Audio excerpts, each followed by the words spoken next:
abandonment of wife and children remains a growing concern in our Nigerian society. We're looking at the social, legal concerns, and outside the emotional trauma it comes with, the financial burden, the other challenges that could be associated with it. How can we resolve this, tackling it headlong?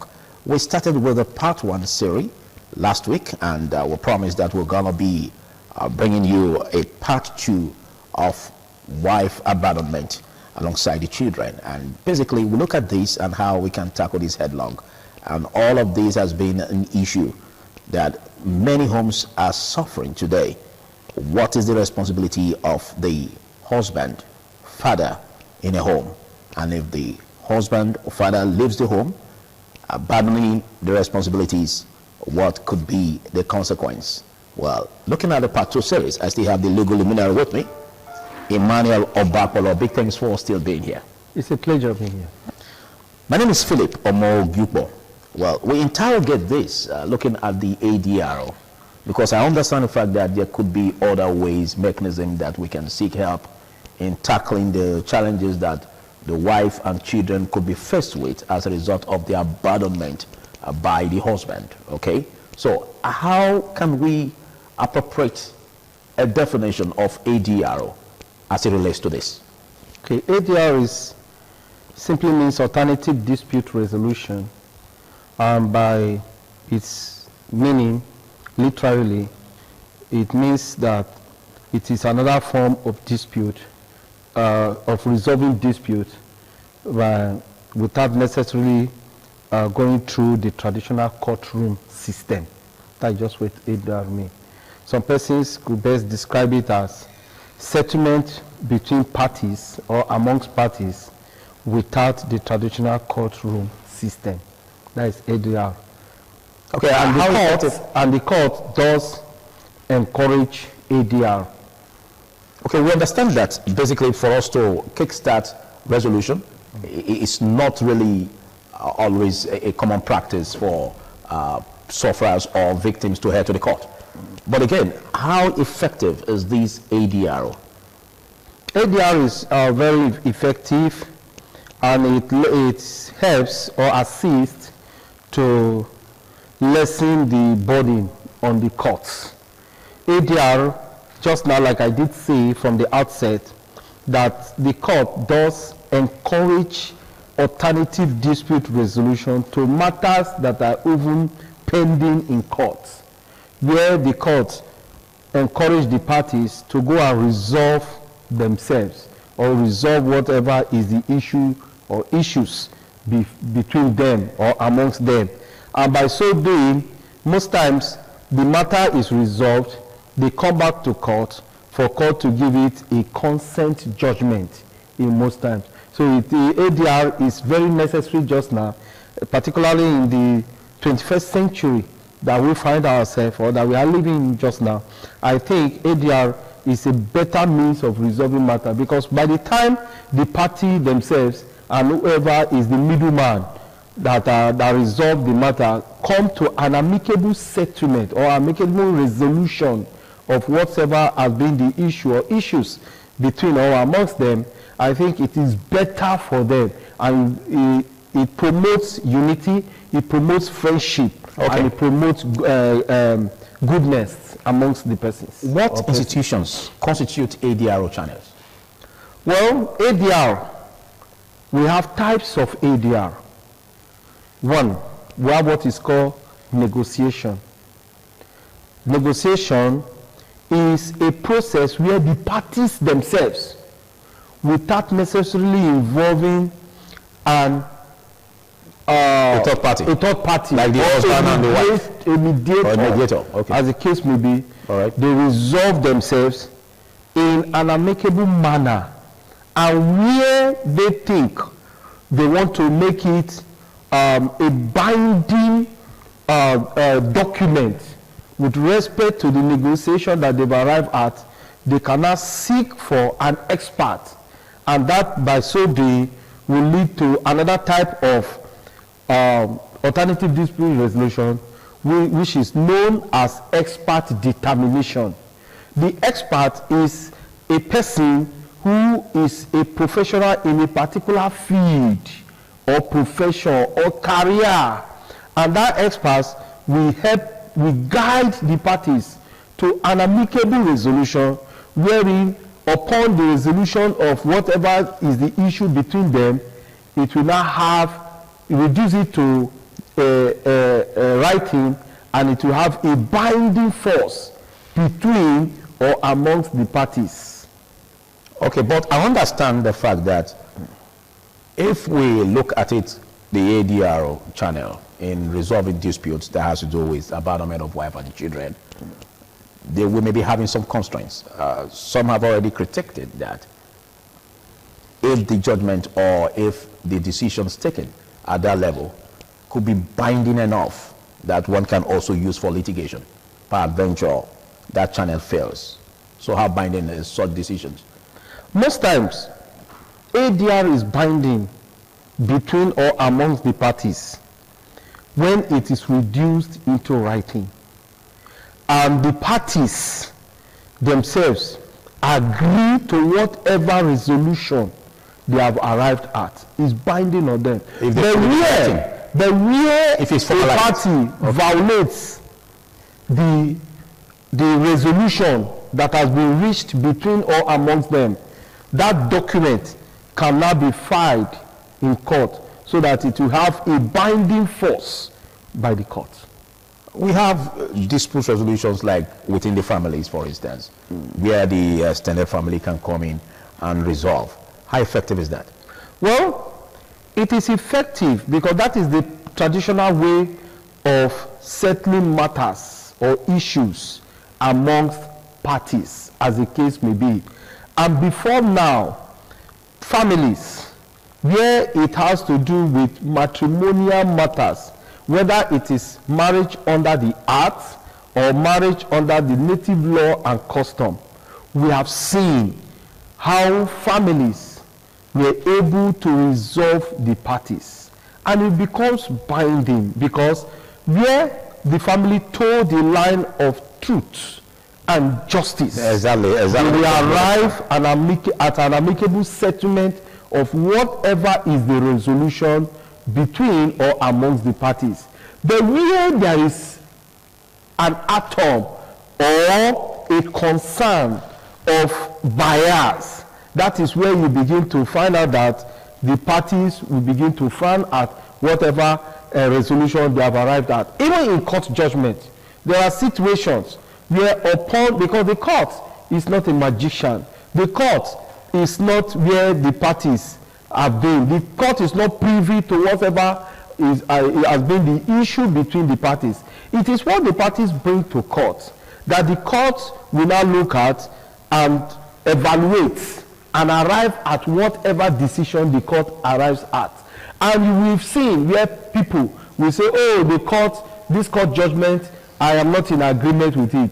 And that is why the law, particularly the Constitution, provide for an alternative route, which is for the person to go upstairs, and we'll see appeals and counter appeals. And even just now, we have seen, particularly in election petition matters, even when the Supreme Court arrive at the judgment, people still frown at it. The parties, their well-wishers and privies and surrogates, they begin to talk about it. But the good thing is that you don't have any other place to go but to go to the court of public opinion. It becomes mere opinion and not a binding force.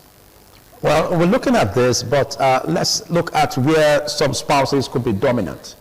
While we could have some spouses that may not be dominant, where you just made mention of it that there could be situations that will bring about bias, in all of this.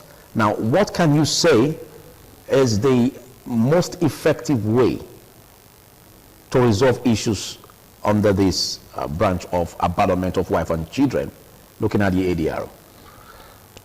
Most importantly, to my mind, I think the best way, alternative to resolving matrimonial matters, captured, be it abandonment of wife and children, be it abandonment of husband and children, whichever form or manner it takes, I think the traditional way of resolution of issues between or amongst parties should be the appropriate way. And But some have found at it. Yes. Some have said that some families could be biased and take side with the man, for instance, because if you look at the traditional setting in Africa, the man seems to always have his way in everything. And he's seen as the head of the home, and he's seen as someone who can never do wrong, even though there are skirmishes or features of him, going against the rules that binds the relationship.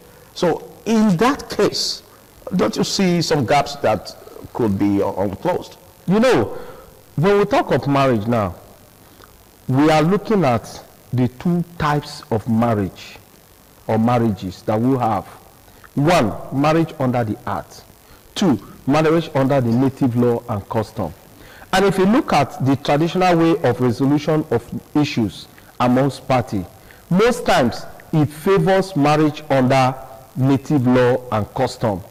And that is why those who have advocated for resolution of matrimonial matters have advocated that most times it should be resolution, the alternative dispute resolution favors more importantly marriage under native law and custom. And by so doing, it is also in public domain that the resolution of marriage under native law and custom seem to favor the man more than the woman. And why is because most times the woman may be asked to refund the bride price paid on her head by the man.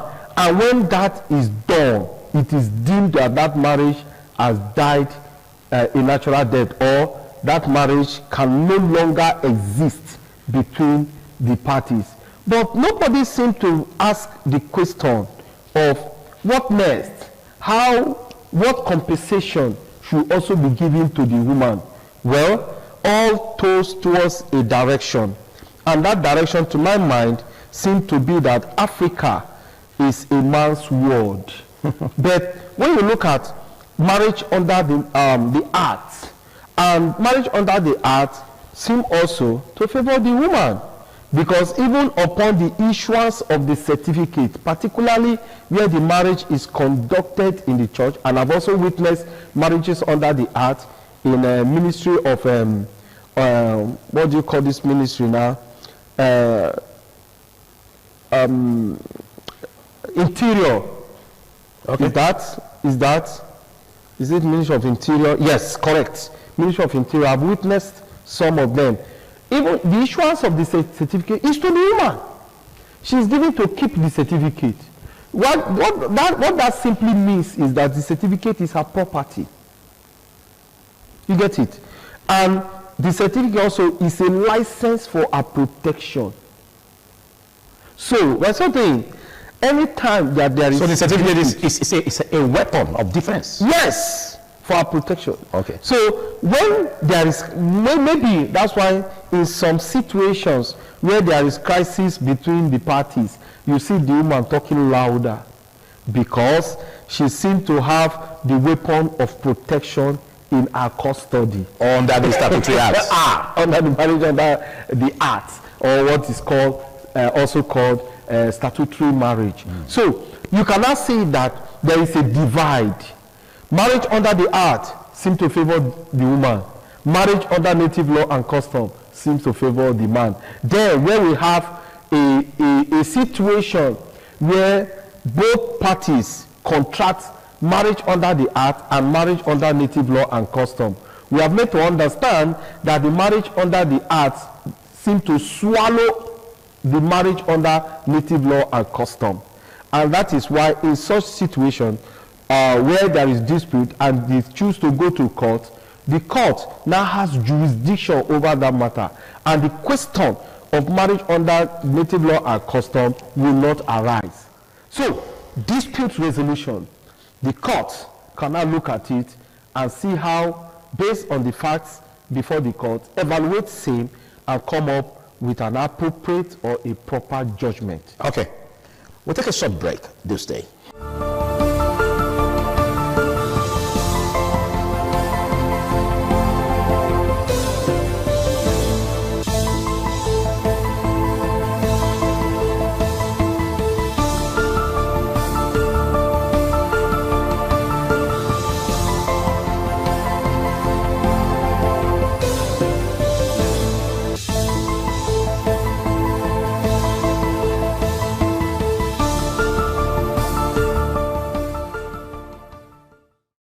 Good to have you join us once more. The program is Law and You, and I am Philip Omo-Gupon.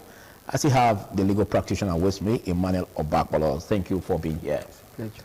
Well, let's look at another aspect where it could be considered in the direction of the welfare of the children, for instance.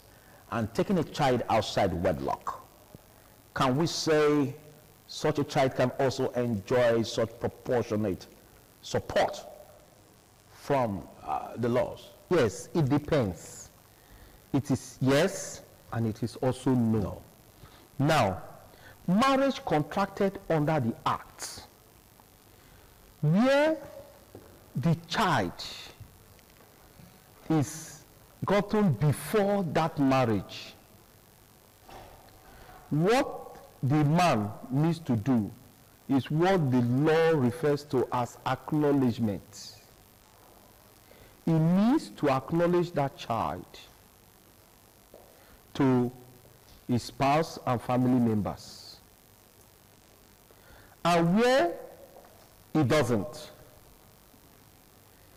such child could be deemed illegitimate. But in our setting, particularly the African atmosphere, no child is illegitimate. No child. Particularly where a man, after contracting marriage under the Act or statutory marriage, and goes outside to carry out what I call Extramarital. what I call satellite campuses and have other children. The question now will be, will those children be legitimate children? Would they enjoy the rights? Would they enjoy such rights? The answer also is a yes and a no. But the man must have acknowledged those children in the presence of members of his family. So acknowledgement is the basis for giving them that right, for them to be endowed with. Yes, is the qualification. Otherwise, they won't be They entitled. remain whoever they are. Illegitimate. Yes. But you said under the African setting, for instance. No child is illegitimate. illegitimate. And by virtue of the provision of Section 42, subsection 2, But shouldn't that be also the way forward? Because if we are to look at reforms in the direction of giving rights to children, it isn't the blame wouldn't be on the child if the father refuses to acknowledge. And so by virtue of that, shouldn't there be reforms in our laws where, whether by acknowledgement or not, as long as a child is born and is determined to see that the child is the father is the biological father of such a child, shouldn't that be the way forward for reforms? the question So will that be, the child can enjoy the rights, whether being acknowledged or not. the question will be, how do you determine whether the child is the biological child of that person, particularly where the person is deceased? DNA test, of course, we have that. You see the process.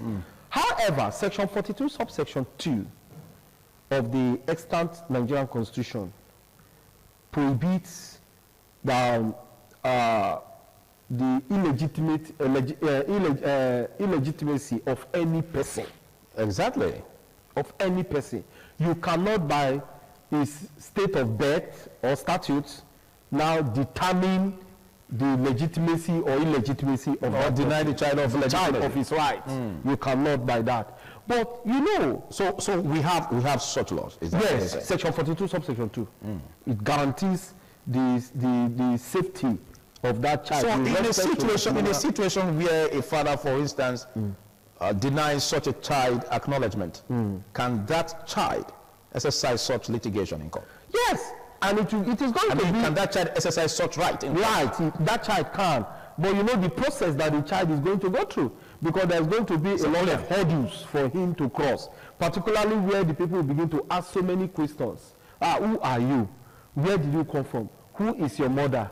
Where is your mother? How did you get to know so and so is your father? Okay, if that is the case, let us go and do DNA test. And you know that process must first be completed, must first be determined before you cannot say, okay, is a legitimate child of our brother. Okay, but a situation that a stranger will not come and claim legitimacy where he ought not to belong to that family. Okay, are you bringing a consideration where the man could be deceased? Yes, that's where the man is deceased. Otherwise, if the man is not deceased, is not deceased, it's just a wrong DNA test. Yes, if he denies it. It is even the paternity question of that child will be from the man and not from anyone else.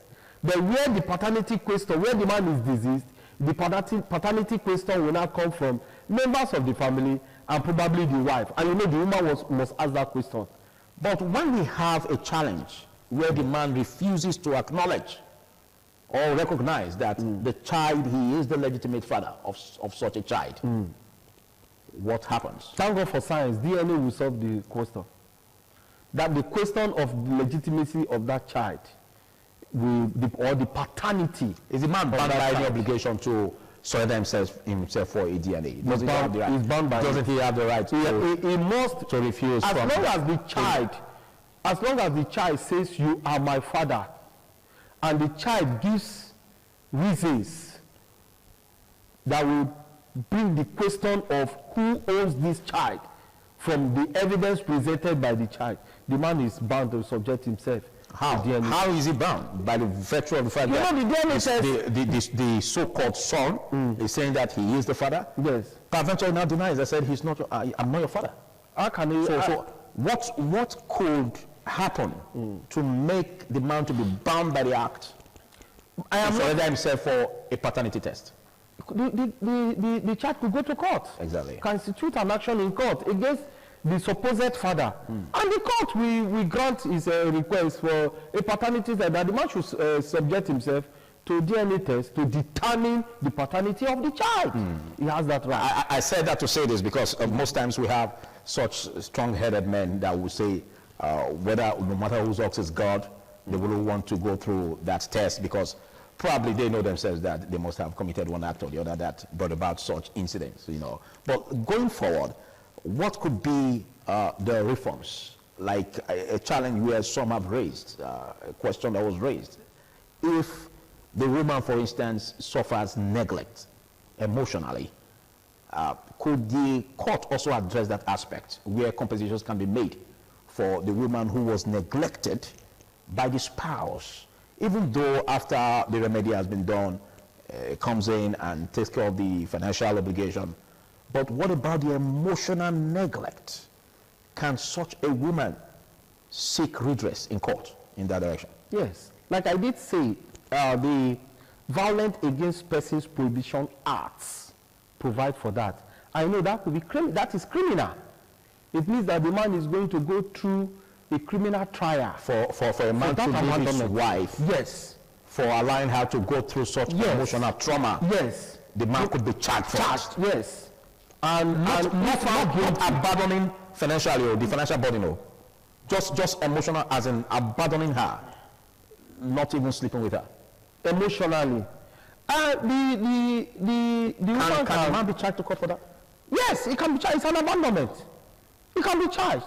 If you know that you just keep her and you don't want it, what you need to do, you file for divorce. You file for divorce. So it's the responsibility of the man to play his role as a responsible father. Otherwise, if he fails to play his role, the woman can sue. Yes, as a responsible father or a responsible husband, you need to do the need. What if the man says he's not in the mood? It's not in the mood. Then file for divorce. He's never in the mood to be close to the woman. Then file for divorce, and not to just keep her and abandon her. And probably, and you know, in such situation where emotionally you abandon the other spouse, then the possibility of abandoning her financially is also there. Is that it must be tied to it. Every form of responsibility that you ought to take with respect to the spouse, you withdraw them and neglect the spouse. We've seen men. You know, we can't place a number on it, but let's say majority or 50% of men, or less than that, anyways, that go about on extramarital relationships, even when they know that they are married to the woman legally under the act. what does the law have to say in such situations where men, go denigrate their marriage vows and go into extramarital relationships, affairs? Does the law frown at such? Frowns at it, and it's clear, very, very clear. The only thing is that if the woman does not cry out, who knows? Who will hear it? So not until it takes the woman to cry out. And by crying out, I mean, and show evidences. Yes, by crying out that the husband has a side chick. Is that what you're talking about? Yes. Not another woman in put in a matrimonial will. We're looking at just a side chick. There's no satellite campus or campuses. Of course, yes. So which means the man can't do that. Yes. The woman can. The law frowns against the man to have extramarital relationship. Wow. That is bigamy. It's the offense of bigamy. So the woman can institute an action against the man. What could be the find? Then in our setting, just like I did say, that this African atmosphere favors the man, so it presents a man's world. But then the law has made provisions for remedy to cushion such steps taken by the man. It's left for the women to take actions on these laws. But the question again is, how many of them have that orientation? But exactly why the program is here. Yes. Exactly why we have such a program, to give them such orientation and let them know their right. But if you know your right as a citizen, as a woman, then it equips you to defend yourself legally. But you know, looking at the challenges you are facing in your matrimonial home. But you know, some persons could even look at programs like this and say, let me put it in our local parlance. Don't mind them, they just want to spare marriages. You hear people waiting that they talk there now, just now. Some persons could, particularly the men folk, will frown at that and say, what are they talking about? Don't mind them, they are jobless people. What is law? You understand? But most women are going through hell even in their matrimonial home. All right. Maybe because they don't have the orientation. 1. 2, maybe because their family background. 3, maybe because they just want to keep the marriage at all costs. Thank you. Thank you, Emmanuel Obapolo. Thank you so much. I'm afraid there's much we can take on today's episode. Well, this is just to equip you with the laws as a weapon that you have, as your rights, that any situation you find yourself that seems to be unfavorable in your matrimony, you equip yourself with these opportunities given by the law to seek redress in court and make sure that you get justice. We have various institutions, under the ADRO.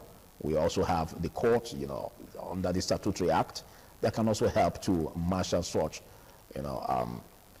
considerations in order for you to get justice. So if you have any challenges, it's just for you to approach the court, and then that can be done. But before we go, how can such a process be started in 30 seconds? If it is under the Violence Against Persons Prohibition Act or the Criminal Code or Penal Code, as the case may be, is to report the matter to the police. Okay. And the police investigate and charge. Or you get a lawyer. When can a lawyer come in?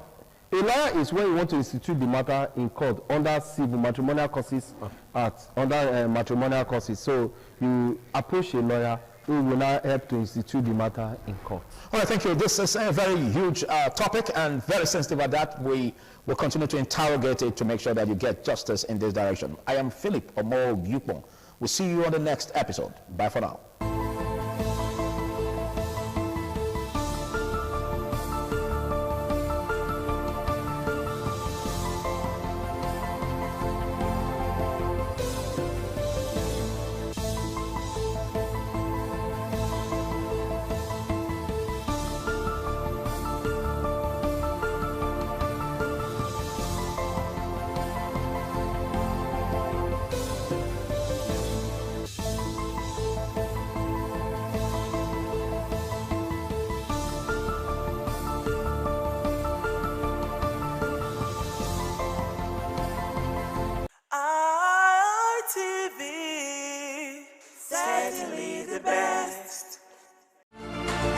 Many thanks for joining me on this week's edition of the program Environment Watch on Independent Television. I'm Sonny Duke Okosun. Every week, we bring you stories on the environment so you can take action to protect, to preserve, and to conserve the environment. Let's go.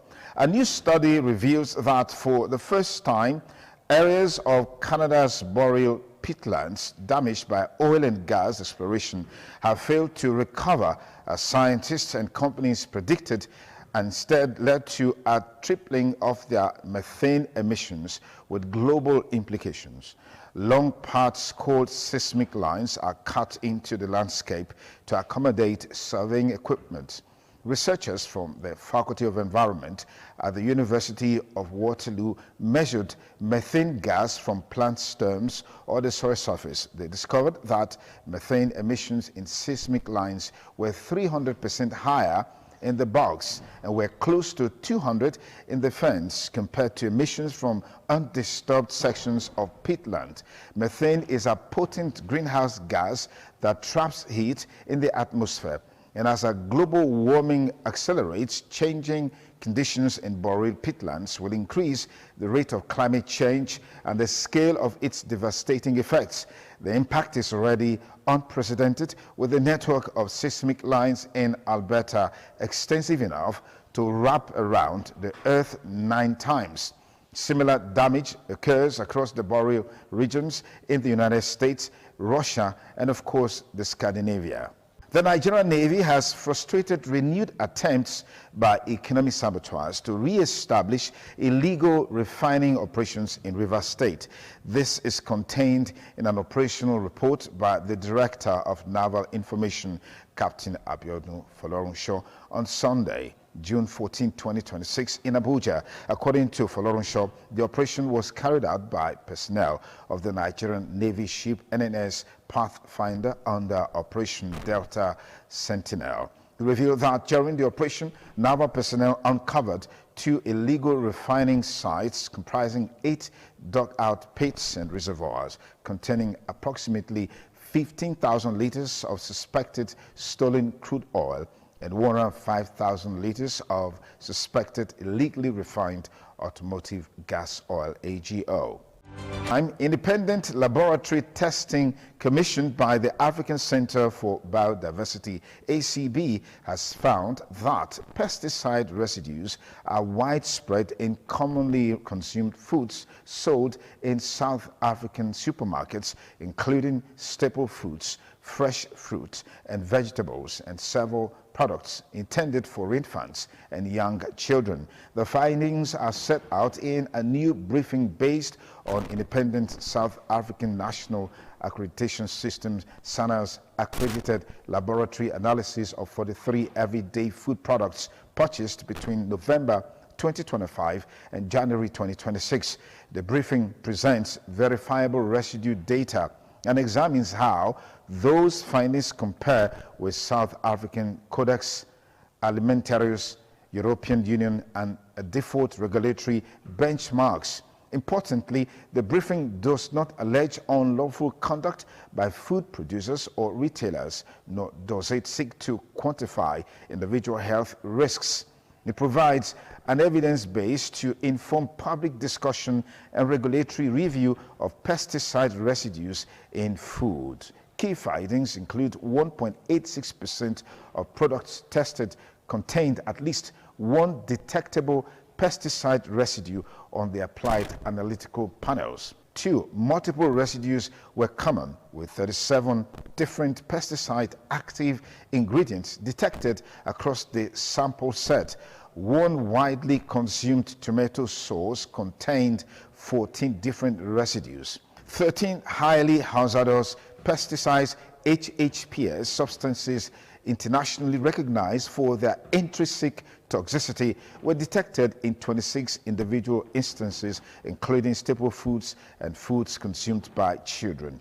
13 product pesticide combinations exceeded at least one applicable regulatory maximum residue limit or benchmarks, including South African MRLS, EU limits, Codex standards or the default precautionary level of 0.01 milligram per kilogram.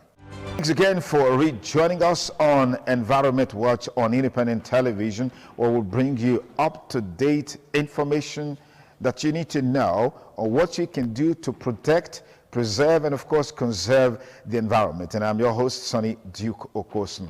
The Ebola outbreak caused by the Bundibugyo virus continues to expand in the Democratic Republic of Congo, DRC, with the health authorities reporting rising infections and deaths as regional response efforts intensify.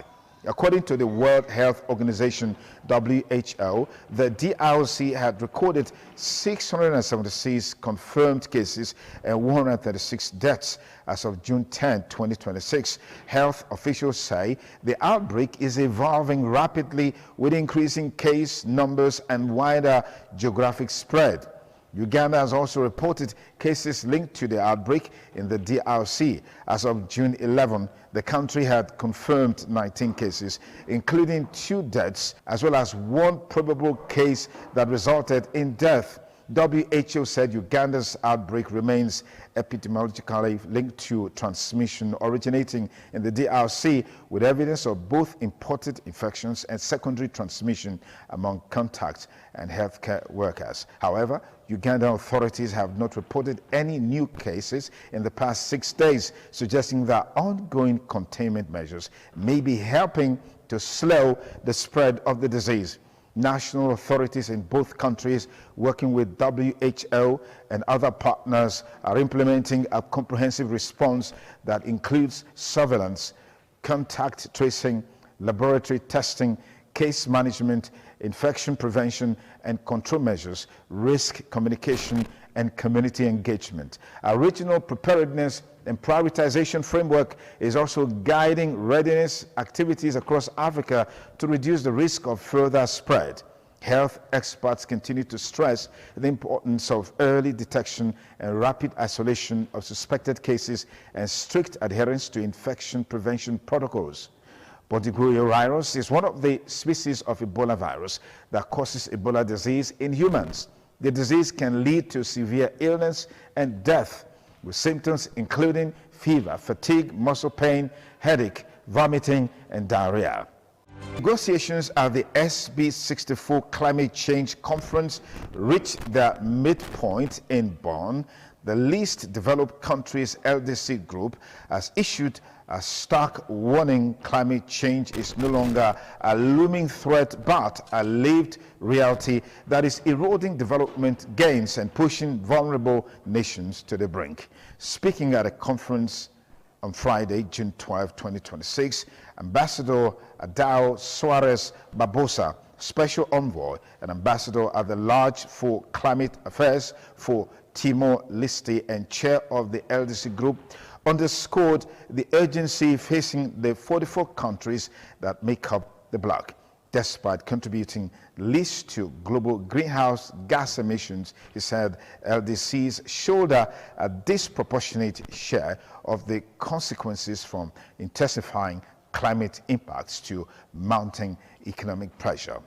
On the ongoing conference on climate change in Bonn, in a press conference on Friday, the Executive Director of Connected Advocacy, talking about Israel Orecha, amongst other stakeholders, have called on countries with the highest pollution to ensure that other countries who have lower emissions do not feel more of the impact and the pangs of global emission, with the challenges relating to greenhouse gas emissions and of course climate change.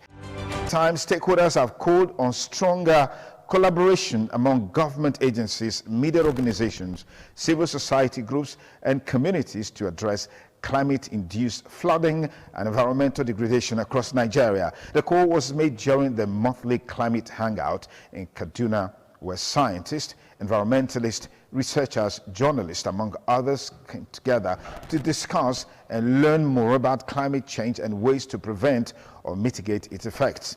A lecturer from the Department of Mineral and Petroleum Resources Engineering, Kaduna Polytechnic, Mrs. Halima Haruna, described rain as both a blessing and a revealer of environmental neglect. According to her, rainfall naturally supports farming, vegetation, and livestock, but also exposes the damaging effects of poor environmental practices carried out before the rainy season. Haruna said practices such as indiscriminate waste disposal, environmental pollution, and open defecation contributed to flooding and contamination of water sources during rainfall. She explained that many residents were unaware of the environmental consequences of their daily activities. Climate change, land use, and water use are significantly altering the global freshwater cycle at an increasing pace. This produces more widespread and frequent dry and wet periods, pushing freshwater systems further beyond its planetary boundary, according to a new study published in Nature Communications, led by researchers at the University of Eastern Finland, with contributions from Potsdam Institute for Climate Impact Research, PIK. The study provides an updated assessment of the planetary boundary for freshwater change and identifies the key drivers of its accelerating transgression at both global and regional scales. The findings show that climate change, together with large-scale land and water use, is pushing the freshwater cycle further away from stable state as defined by the planetary boundary for freshwater change. This boundary is already considered to be transgressed, reflecting a long-term trend that jeopardizes the freshwater cycle's ability to support vital climate and ecological earth system processes. Using data from 1901 to 2019 and an ensemble of global hydrological models, the researchers analyzed quantitative changes in both blue water in rivers, lakes, and groundwater, and green water in soils around the world, distinguishing between the effects of human activities through the land and water use and the effects through human-induced climate change on dry and wet land anomalies.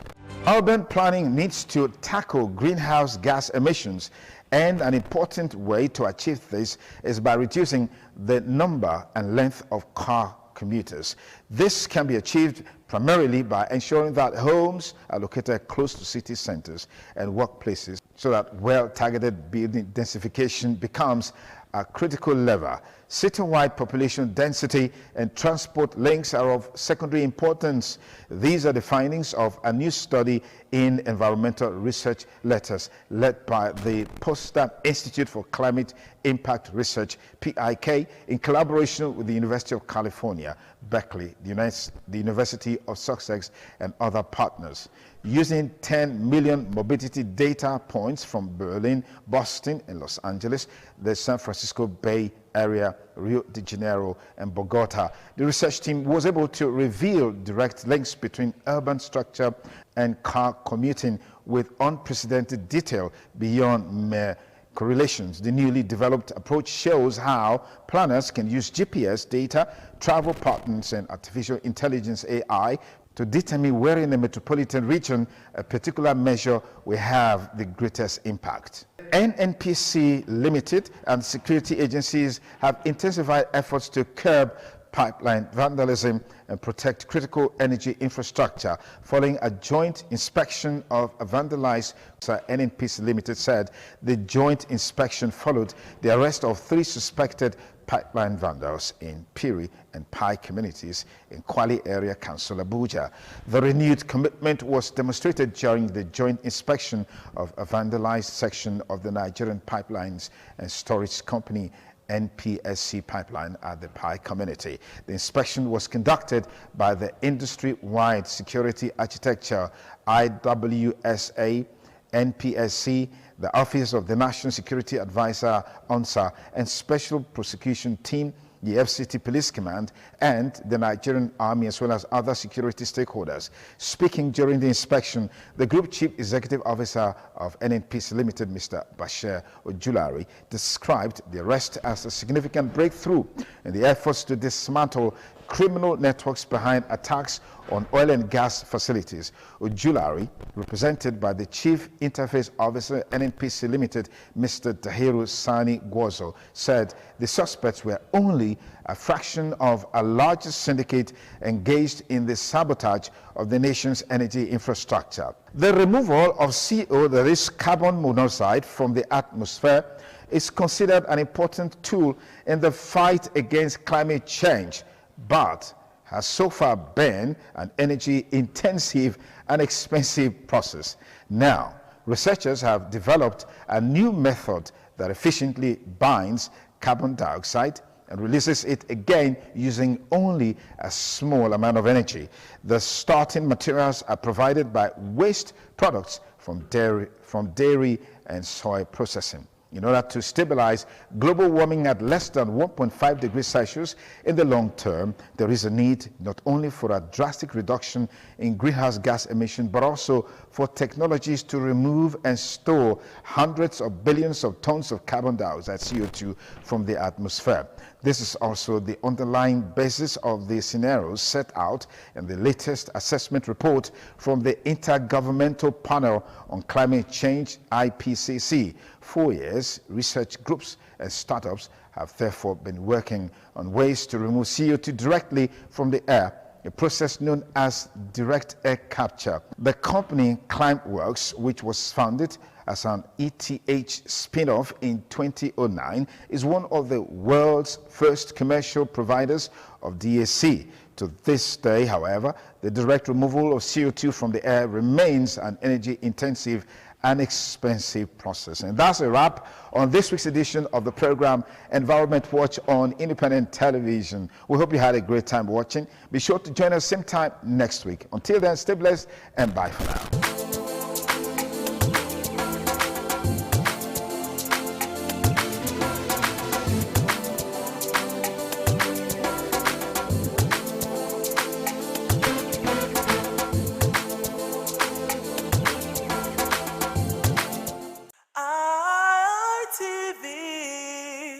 Certainly the best.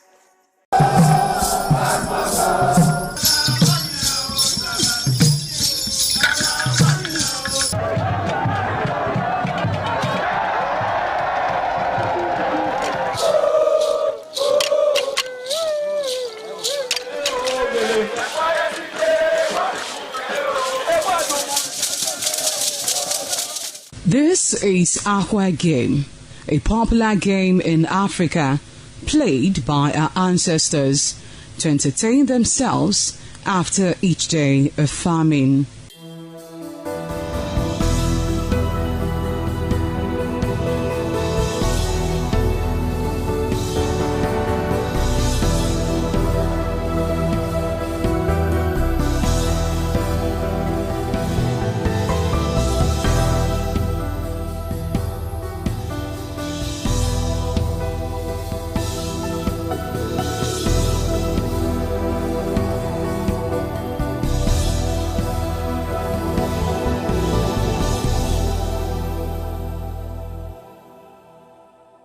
It is also relevant in our coronation in Africa.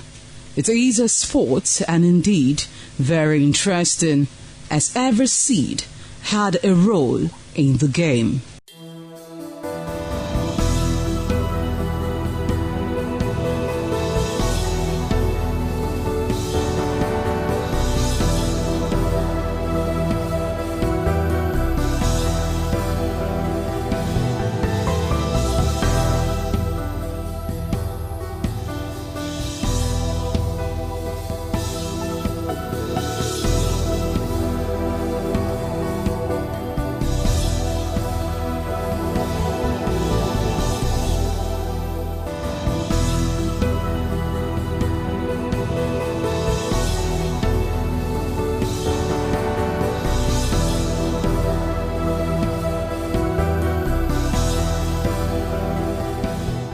Playtime is 45 minutes per set.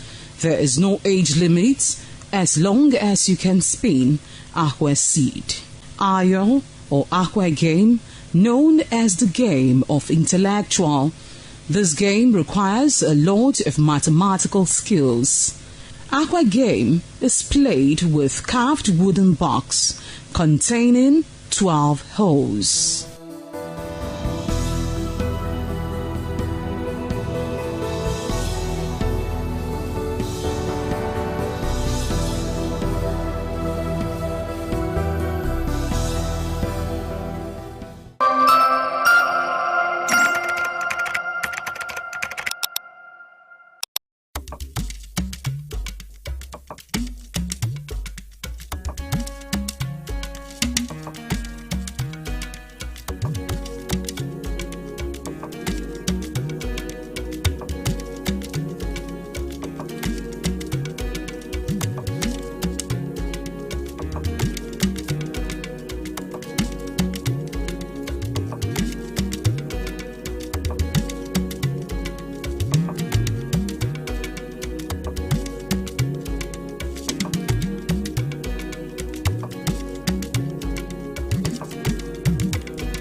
This is Anegbete community situated in Isako Central Local Government Area of Edo State. It is an agrarian community with united people that promotes unity and oneness for peaceful coexistence. The inhabitants of the community migrated from Benin, the cradle of black civilization, a kingdom where king is truly king. The ancestors of Anegbete saw that age was the main determinant of leadership in the rural setting, and the eldest man in the settlement was regarded as the leader who presided over meetings, and his authority is held in high esteem. To further strengthen this unique system of leadership, age group evolved in Anegbete.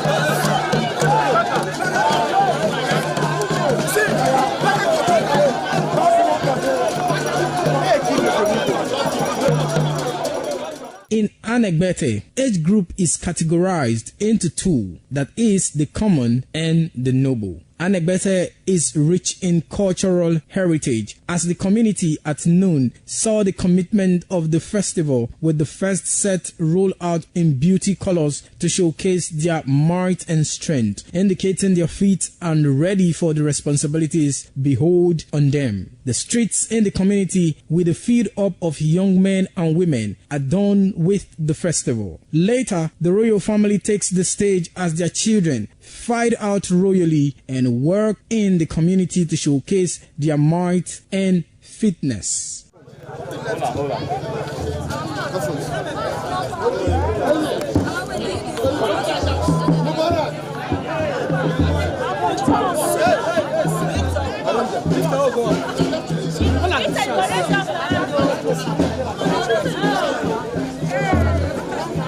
My leader.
does one do with a bunch of memories?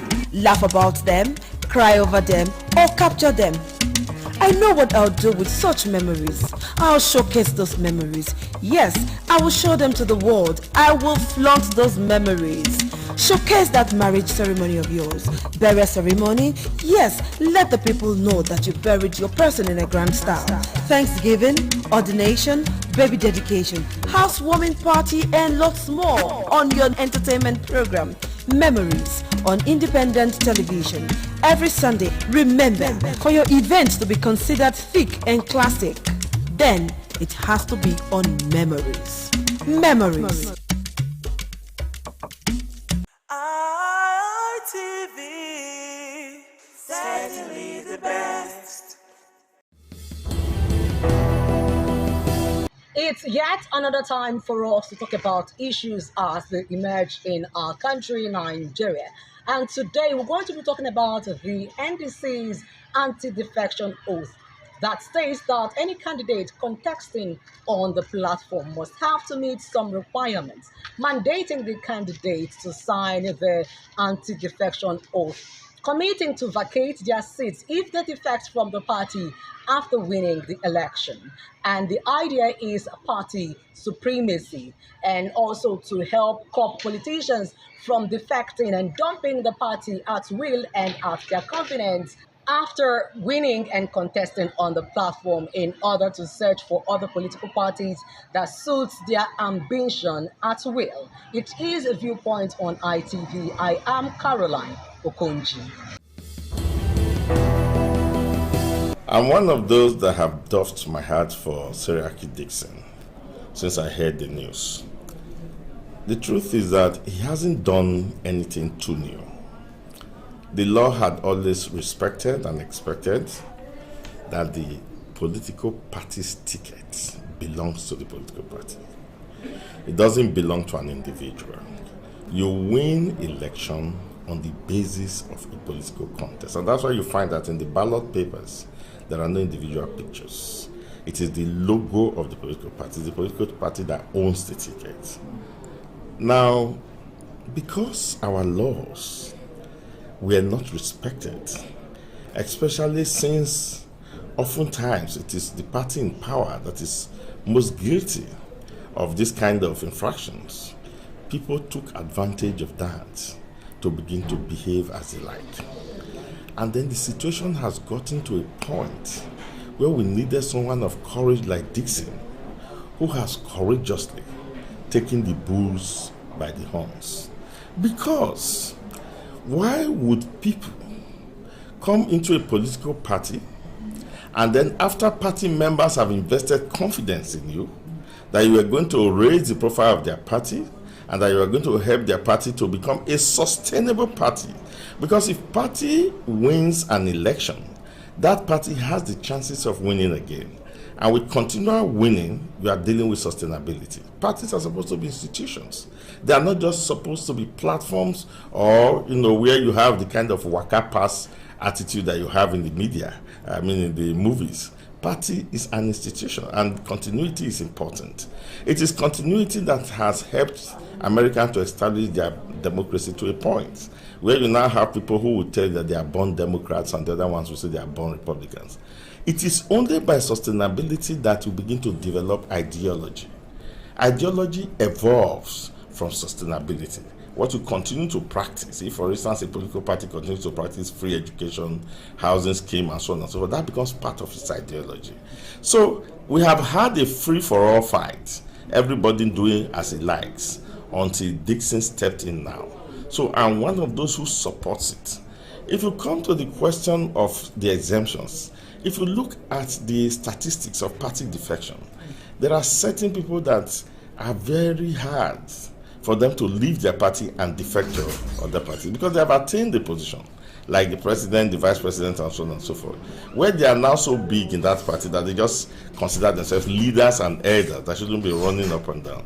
The defection is mostly among young aspiring, politicians, and then some in the party who are building influence and they feel that they have enough influence to move some people away. And it just becomes, it is not on the basis of ideology, just because it's on the basis of either ego, or on the basis of the fact that you want things to go your way, just your way, and then the party thinks otherwise. So I think it's a very welcome development, and I support it wholeheartedly.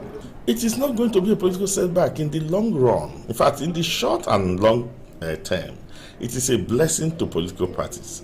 I mean, if Peter Obi, for instance, had done the same thing when he was in Labour Party, he would be contesting right now under Labour Party and not under NDC. Now, one of the pushback against Peter Obi is that within a period of about 5 years, he's been to about 3 or more parties. So if he had remained in Labour Party and built it up into an institution, he and his Obidia movement would not be itinerant politicians today, which APC refer to as nomadic politicians. That is not by any stretch of imagination a better option than if you remain in one place and you build it into an institution. So what Seriake is pushing is that you have to build political parties into institutions. They call it movement, and then maybe they probably interpret it literally that you have to keep moving. When you say it's a movement, you simply mean it's a particular organ that at that moment is driving an ideology. The moment you now achieve power, you establish that ideology and build it into a sustainable institution. So that's what Seriake is pushing, and that's what I think is the best thing that has happened to our political parties and political environment for a long time. I'm going to push and advise and insist that our party, the ADC, would have to come up with that kind, because I would ask ADC to push so that it will affect the other political parties to also have that in their laws, because we don't want many people rushing into the ADC. We want those who were there, who struggled to win the elections, to also be the one that would establish, because they believe in the ideology of the ADC. That's why they are there. Therefore, they should be able to be part of those who will drive ADC into becoming a real sustainable institution. And in any case, we started that, those strategically, by coming out with a manifesto that will guide all our candidates. We have one manifesto for the ADC, and it's national. It's a welcome development. That is a measure for internal discipline. The political parties in Nigeria should enforce that internal discipline to curtail the excesses of our politicians who tend to decamp from one political party to another when the parties do no longer favor their interests, most especially when they won election in that particular political party.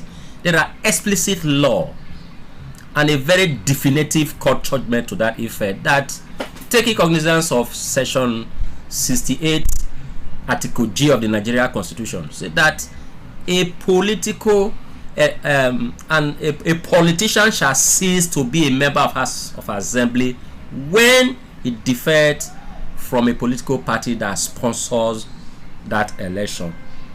What that simply means, every politician that wins election under a political party does not have the legal right to defer from that political party to another, except on the occasion that there is a national division in such political party that render the leadership of that party incapacitated to manage that political party. That is only a situation or time it is provided for politicians to defer from one political party to another. But what we see in Nigeria, taking locus classicus, the senator representing Edo South, Senator Neda Imasuen, who won the senatorial position at the level of the Labour Party.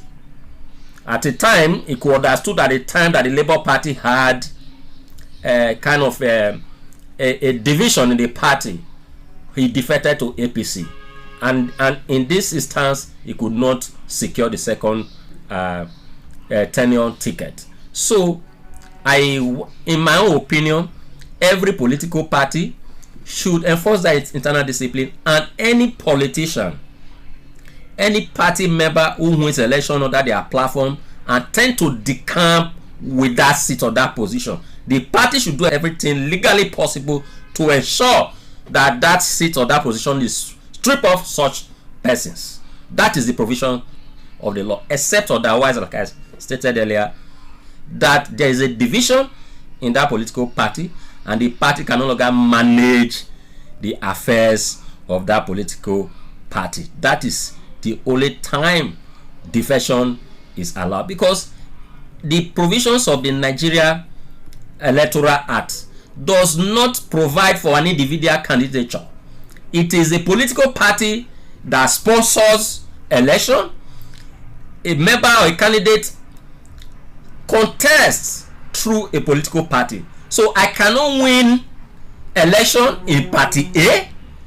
Tomorrow I defer to party B when there is no crisis in my political party. The law has coherently and explicitly states that at such circumstances I will vacate or fulfill that position that I won under my political party. So that is the position of the law. So it's a welcome development, and I want to appreciate such measures to sound an warning to those that are defecting now, because the reason majority of the politicians are defecting is not because they want to serve Nigerians. It is because they see it as a new platform they can use to cling to power. And having cling to power, if that political party does no longer suit them or please them, they move out. So that political party should ensure that it is a very stringent measure to ensure that when they win, they don't decamp with that position. And I also urge all political party to do the same.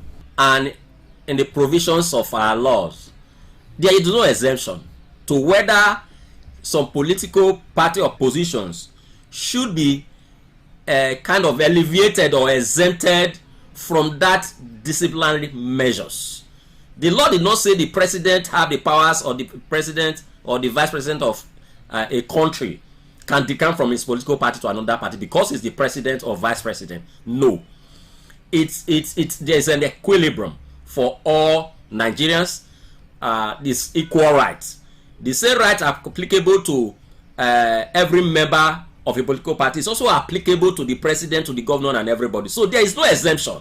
Perhaps the political party want to use it to place their presidential candidate, but the law did not exempt any individual or any position from that decamping or enforcing that law that affect defection. So if a political party comes up with measures to enforce discipline, they are turning around to also give an exemption.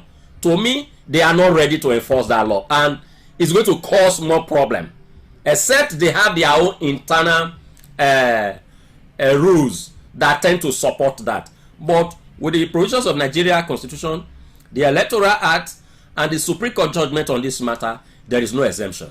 So I advise NDC, if they want to enforce that discipline, they should enforce it across board without kind of trying to give some persons a special preference, or without inequality. There should be equality and there should be equilibrium, because equal rights across board.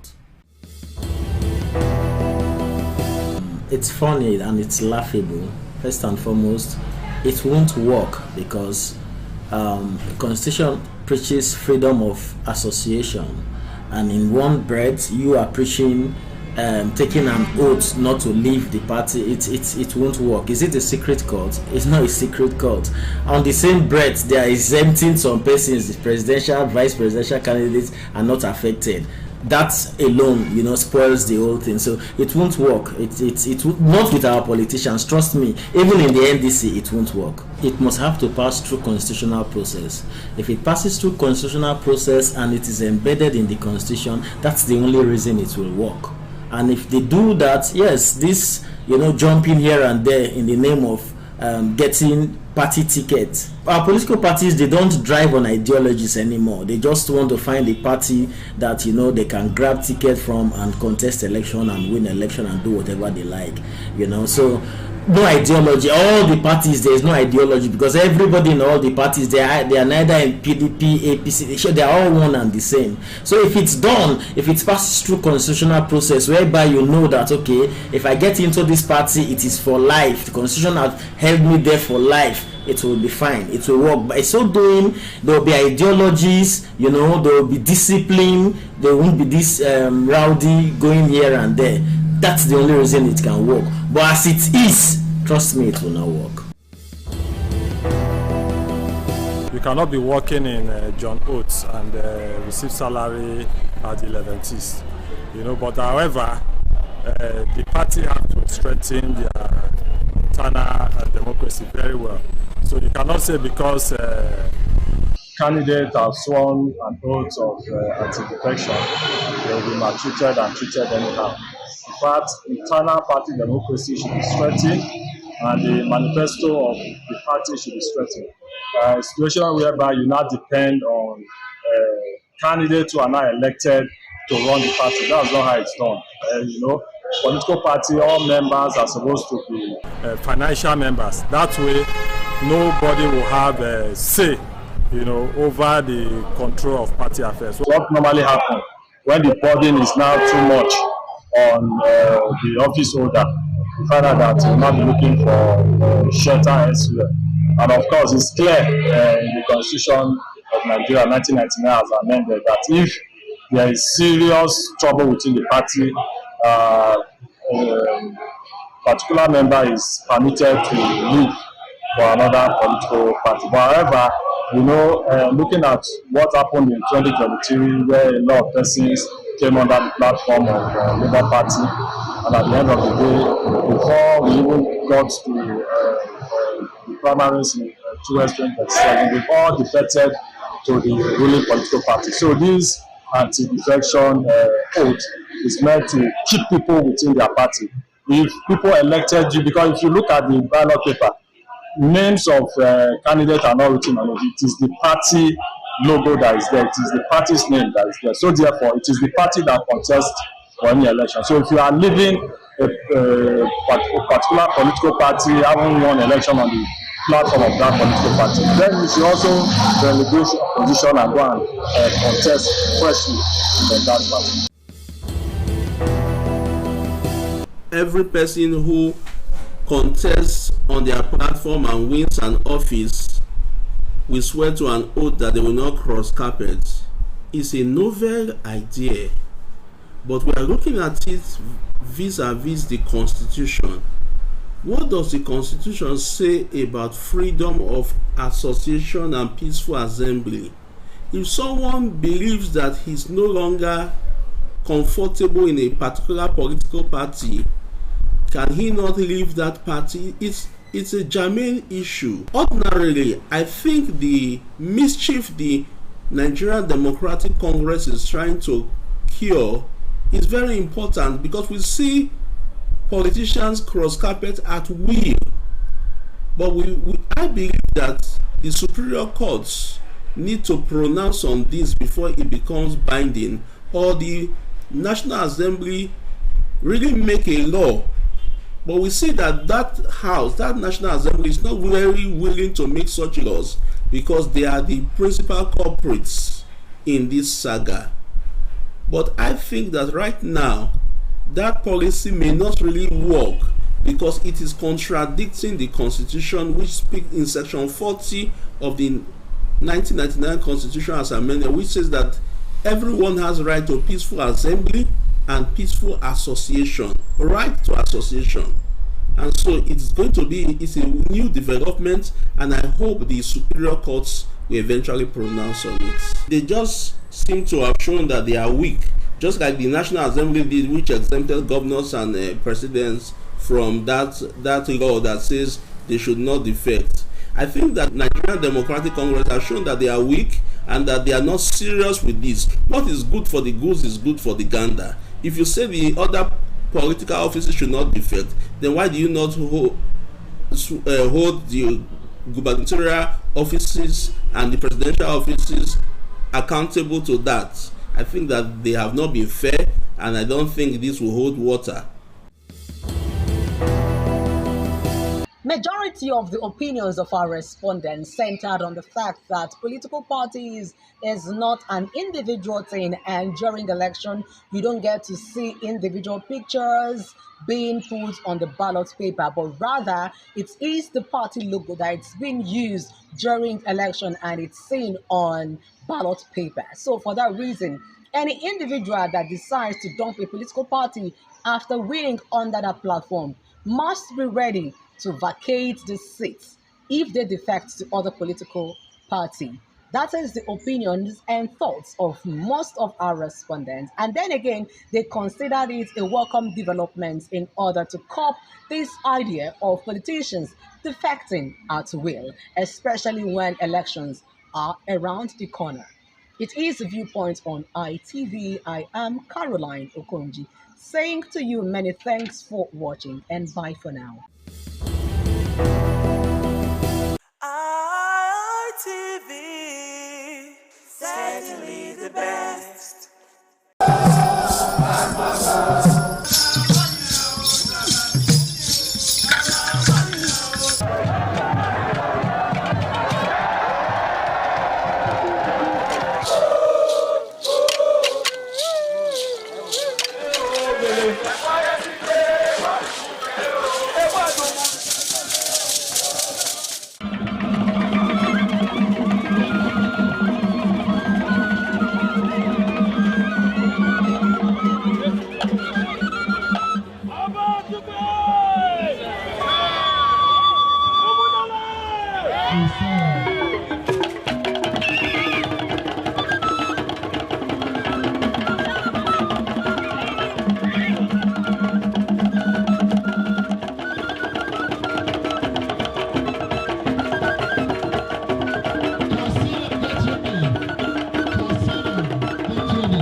Ladies and gentlemen, what we are seeing on the stage is the total cultural princess. On the other side, we have the dancing boys. The dancing boys, you don't know what we want to do now. We are bringing upstairs. We are at the first floor. You don't know what we are going to do in the second floor.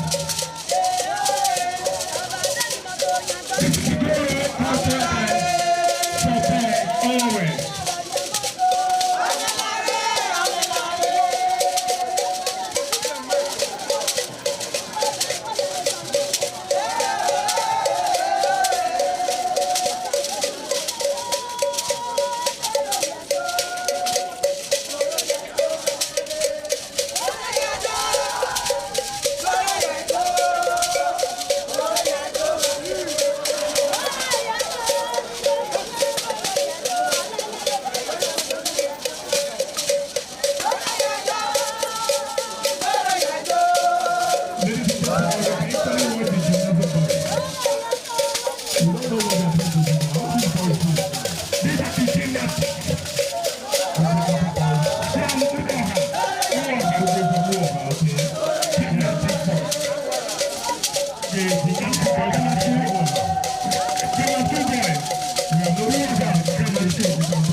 ITV, certainly the best.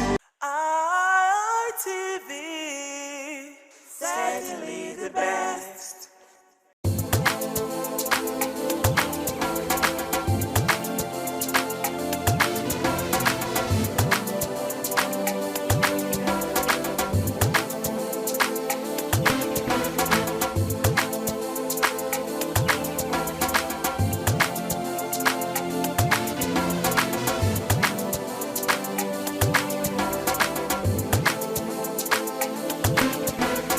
Markets have always served as the heartbeat of every community. They are places where farmers, traders, and consumers meet to exchange goods, earn a living, and provide families with the food they need for healthy living. Among the many sections of a typical market, the fruit and vegetable section remains one of the busiest. Here, colorful display of fresh produce attract buyers looking for nutritious food to include in their daily meals. Fruits and vegetables are not only valued for their taste and appearance, but also for the essential nutrient they provide. Health experts recommend regular consumption because they contain vitamins, minerals, and fiber that helps protect the body against diseases and promote healthy living. Despite their importance, traders dealing in fruit and vegetables face several challenges that threatens their businesses, from unpredictable weather conditions to rising transportation costs and seasonal changes. Many say maintaining a profitable business is becoming increasingly difficult. Today, our market survey takes us to one of Benin City's popular vegetable market, where we explore the different varieties of fruit and vegetables available, learn about their nutritional benefits, and hear directly from traders about the realities of running their businesses.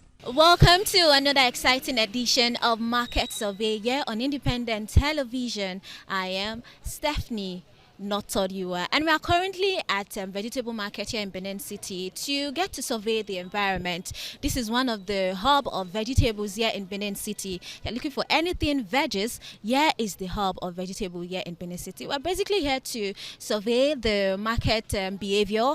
It is a raining and cloudy weather this morning, to also know if that is affecting the business, and also to look at some fruits. As you can see behind me, there are lots of fruits. Like I said, this is one of the hub of vegetables and fruit here in Benin City. Stay with me as I take you through the market to get to know some of these prices, the challenges, and of course what the traders here are facing. I am Stephanie Notodiwa. As the first ray of sunlight spread across the city, traders begin arranging baskets filled with colorful fruit and freshly harvested vegetables. The atmosphere is lively. Buyers move from one store to another, examining produce, asking questions, and comparing prices before making their purchases. Some stores are filled with bright, red, fresh, green peppers and leafy vegetables. Others display neatly arranged fruit in different colors and sizes. The market presents a rich varieties of agricultural produce, reflecting the hard work of farmers and traders who ensure these foods reach consumers daily. Walking through the market, one quickly notices the wide range of fruits available, from bananas and oranges to pineapples, watermelons, cucumbers, pears, apples, mangoes, and beetroots. Each fruit offers unique health benefit. Traders explain that many customers are becoming more cautious of healthy eating and often ask questions about the nutritional value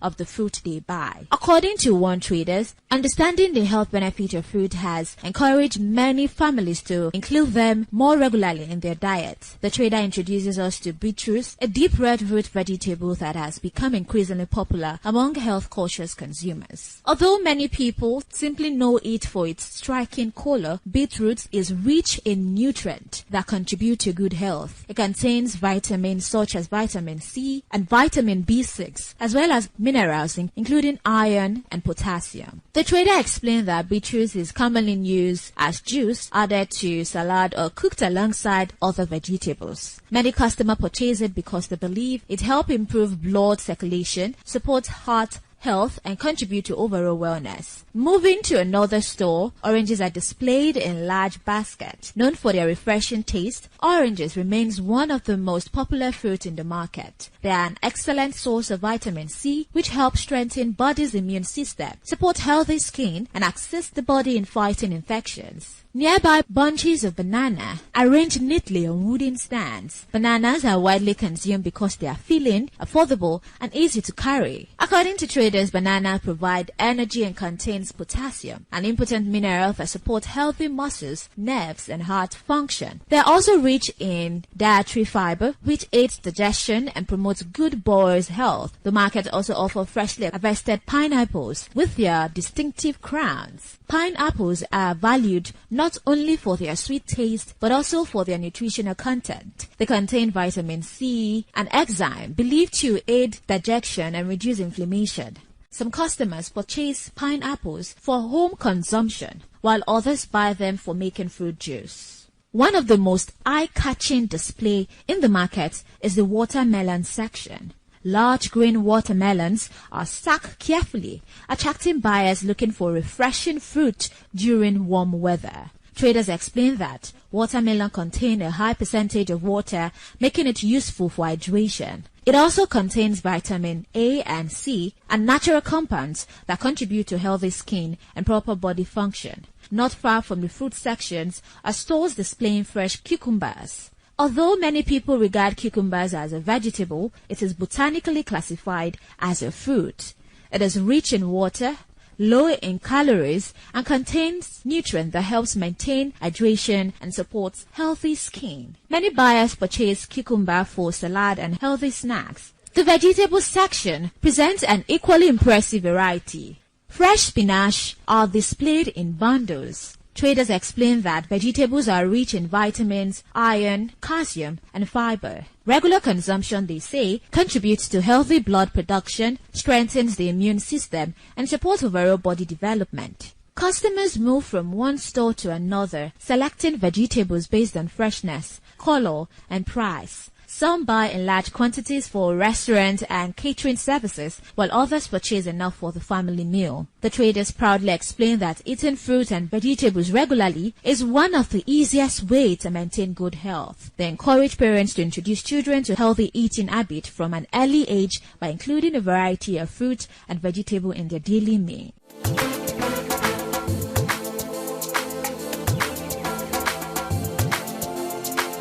If you're just tuning in, it is Market Surveyor on Independent Television. I am Stephanie Notoriwa, and we are currently at Vegetable Market here in Benin City to survey the area and get to know if this current weather is affecting trade, and also to understand some nutritional values on fruit and get to understand if the business is going through a downtime. Of course, it's upper season, but from what we've discovered that the raining season is actually affecting trade, being that what they say here, most of them are perishable goods, and you get their veggies, their fruit. Of course, when vegetable gets destroyed by water, it's of course of no use. So rain is one of the factors that is affecting their business here. But as we go further, we'll give you more tips, more advice here on Market Survey. I am Stephanie Notoriwa. Don't go anywhere.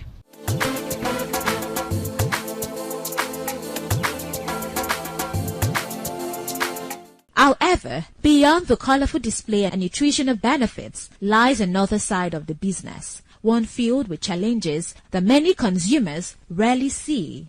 As conversation continue with traders, attention gradually shifts from the abundance of fresh produce to realities of keeping these highly perishable items fresh and marketable.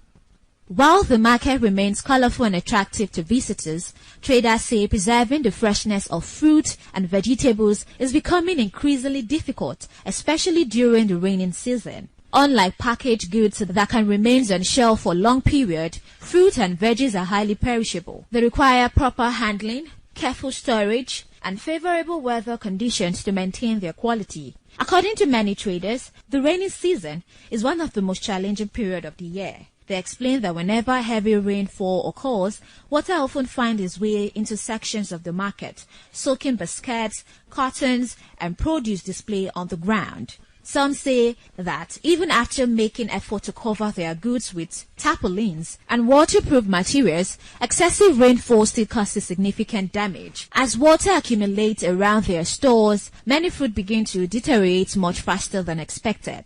Vegetables, especially leafy ones, are even more vulnerable because excessive moisture causes them to wilt, lose their freshness, and become unattractive to buyers. Some traders explain that once vegetables begin to spoil, customers immediately reject them, leaving the sellers with little or no profit. Others add that by the end of some market days, they are forced to throw away baskets of vegetables that can no longer be sold. According to them, every spoiled basket represents money lost. The traders say this is one of the hidden challenges many people do not understand. Consumers often complain about prices without realizing the amount of waste traders experience before products even reach the customer. Some traders estimate that during periods of continuous rainfall, they may lose a considerable portion of their goods within a few days. They explain that fruits such as strawberries, grapes, pear, and tomatoes are particularly sensitive to excess moisture and roughly handling. Leafy vegetables also begin to rot quickly when exposed to too much water. Because these products have short shelf lives, every delay in sales increases the possibility of spoiling. As a result, traders constantly monitor their produce throughout the day, removing damaged items before they affect the rest. Others sprinkle small amounts of clean water and certain vegetables to maintain freshness, while ensuring that excessive moisture does not encourage decay. The traders say balancing freshness with preservation requires both experience and patience. Another major concern raised by traders is transportation. According to them, bringing fruit and vegetables from farms and neighboring states to Benin City has become increasingly expensive. Many explain that transportation costs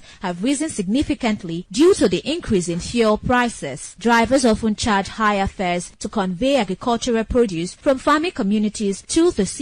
These additional expenses, traders say, eventually reflect in the prices consumers pay. Some traders source their fruits from different parts of the country. Apples and grapes may arrive through distributors, while orange, pineapples, mangoes, and vegetables often come directly from farming community within and outside Edo State. Each journey involves loading charges, transportation fees, market levies, and labor costs. The traders explain that by the time these expenses are added together, selling at a very low prices becomes almost impossible. Some also point out that poor road conditions contribute to the problem. Vehicles transporting fruit and vegetables often spend several hours on the road. The longer the journey, the greater the possibility of spoilage before the produce can even reach the market. According to them, delays caused by traffic congestion and bad roads reduce the quality of highly perishable produce. Some fruit arrive bruised, while delicate vegetables may lose their freshness before they are displayed for sale. Beyond transportation, seasonal changes also play an important role in determining availability and prices. The traders explain that fruits are naturally seasonal. Some fruits are abundant during certain period of the year and scarce during others. For example, mangoes are more readily available during their peak season. When production is high, prices become more affordable because supply exceeds demand. However, once the season gradually comes to an end, fewer mangoes reach the market. As availability decreases, prices begin to rise. The same patterns apply to several other fruits sold in the market. Traders explain that oranges, pineapples, watermelons, and pear all experience seasonal variations. These challenges eventually affect everyone along the supply chain, from farmers to transporters, retailers, and consumers. Despite these difficulties, traders continue to report to the market every morning with hope. For many of them, fruit and vegetable trading is more than a business. It is their primary source of livelihood. The income generates support for their families, pay children's school fees, settle medical bills, and provide daily household needs. They believe that no matter the economic situation, fruits and vegetables will always remain essential because people need them for good health. The belief keeps them motivated even during difficult periods, poor sales, bad weather, and rising operational costs. As consumers continue arriving at different stores, traders patiently attend to each person, offering advice and selecting fresh produce and explaining the benefits of incorporating fruit and vegetables in everyday meal. The interaction between sellers reveals not only commercial transaction, but also a shared appreciation for healthy living and proper nutrition.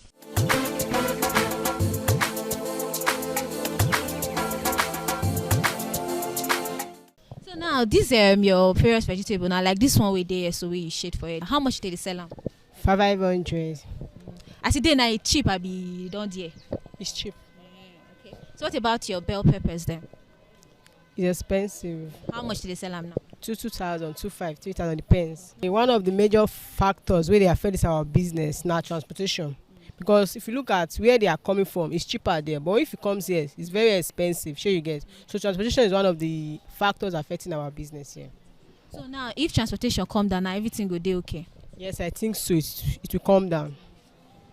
So some of these fruits now, like this one now, what's the nutritious value for this food? It cleans the system and it gives blood. This is called beetroot. So now anybody, if you find fruits, anything where you want that has to do with fruits, vegetable, this na the whole, baby. Yes, so this na the whole. Avocado is fattening, but it's also good for the body. Okay. If you eat it continuously, it can help your system to balance some things in your body. Why this banana? This is banana. What banana helps the body also. Why this is apple? So but for banana, they get different type of banana. Yeah, there are different type of banana. We have native banana, and this is body part one is Igbo banana. It's more sweeter than the native banana. It has more, and it's mainly more. It's more sugary. Some people use it for juice, but this is the particular one they use for juice and banana bread, all this kind of ice cream. This is the particular thing they use for it. Why this is watermelon? Watermelon is good for the body, right? Everybody knows that. This apple now, there are two different. We have the green one and the red one, right? The green one, it's more for people that are diabetic, that have health issues. It's good for them more. Why this red one is just sweet, like anybody, general body can eat it. Why this is also English pear. English pear it's nice and it's more active than red apple.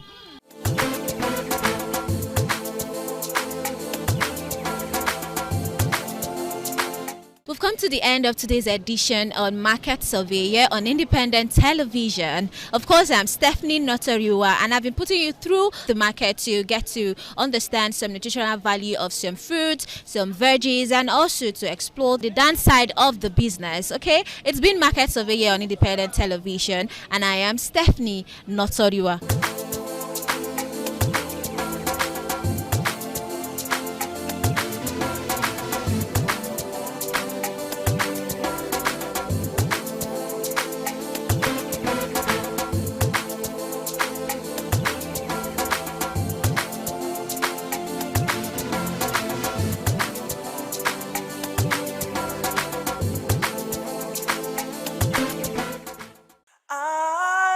ITV, certainly the best.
Top on the list of the initiates was the eldest son of the Esama of Benin and former governor of Edo State, Chief Lucky Nosakare Igbenedion. 11 of his siblings, namely Bright Ayamekwe Igbenedion, Honorable Charles Osenwige Igbenedion, Peter Osawari Igbenedion, Dr. Fred Osanwi Igbenedion, Barrister Mike Osare Igbenedion, Efosa Douglas Igbenedion, Upoma Enes Igbenedion, Osawe Igbenedion, Edosa Igbenedion, Dr. Daniel Omorige Igbenedion, Agbon Steve Igbenedion, as well as the Executive Director Operations, ITV and Radio, Chief Elder Ugbeide Nwonse.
It was a vital aspect of Okada community's cultural heritage, which emphasized the significance of age, responsibility, and community service. Over 50 notable sons of Okada were also initiated. According to tradition and customs, those initiated, dressed in white traditional attire, were made to undergo some rituals, while the Odionwe pronounces blessings on them and assisted them to take a seat with the elders.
ITV, certainly the best. Welcome to another edition of your program, Hitches and Voices. On this program, our conversation centers around persons with disability. My name is Kingsley Okoje. Don't forget that this program is brought to you by Network for the Advancement of People with Visible Disability, NADVID. NADVID is a non-governmental organization based here in Benin City that is advocating for the rights of persons with disability. Special apologies today because we are unable to have our sign language interpreter, which is made to cater for our deaf audience. But subsequently, we'll be able to fix that and we'll have a sign language interpreter on set. Today is the 12th of June, 2026. It's Democracy Day, a day set aside to celebrate our democracy. I don't know if I can still refer to our democracy as nascent because we've gone more than a decade and that's no mean feat. On the program today, our attention is going to settle around the subject of democracy and disability participation. And who is best to have this conversation with us? We have with me in the studio a very revered and highly distinguished personality, Melody Omosa Esquire, one who has cast a niche for himself, not only in the disability community, but in our nation. I'll call him a national treasure because he's behind the conceptualization of the Braille Ballot Guide, a voting material that is meant to aid voting for the visually impaired. So you can understand why I call him a national treasure. Barrister Omosa, welcome to Hitches and Voices. Thank you very much. Always a delight when I have the opportunity to be with our audience and viewers.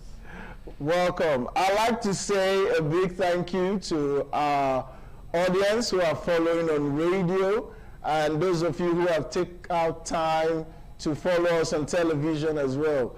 A big shout out to the management of ITV for walking the talk when it comes to disability inclusion.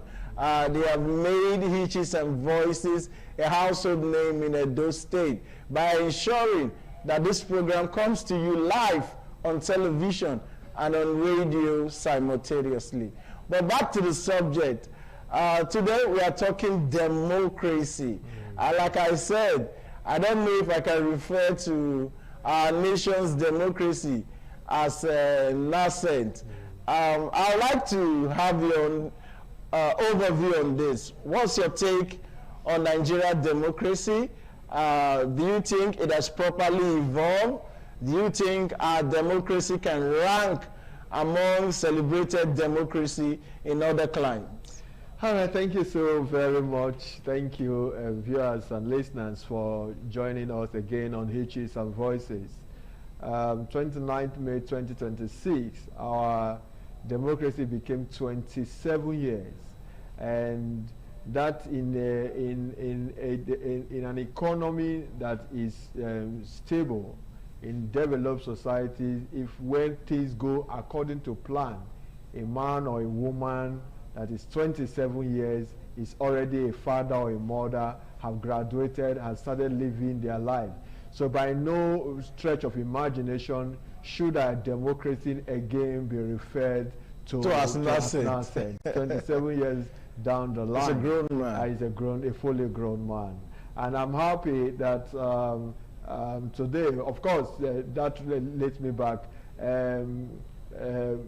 Chief Anthony Enahoro was said to have moved for the independence of Nigeria in 1959 at the Western House of Region,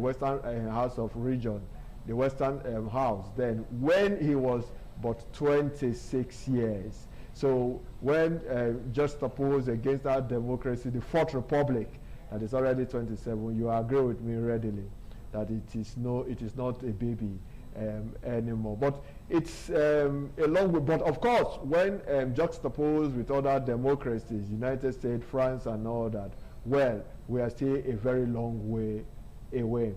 But we're talking about June 12th, the 12th of June, and I'm sure many of these present, the Gen Z generation, they call them, except they do a little bit of history, may not have known why June 12th. But unfortunately, history has been taken away from our curriculum. Very unfortunately.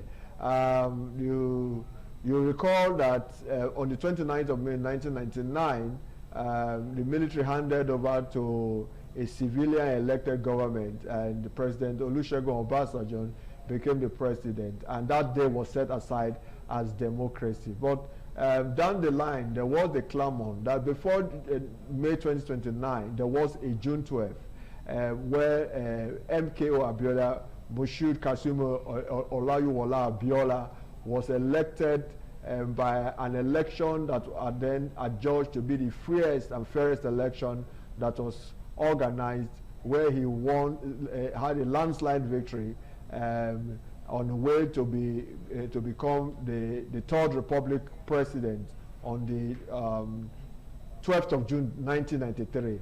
Unfortunately, that process was cut short in that the elections were annulled, I think on the 23rd of June that same year, by the then head of state, General Badamasi Babangida.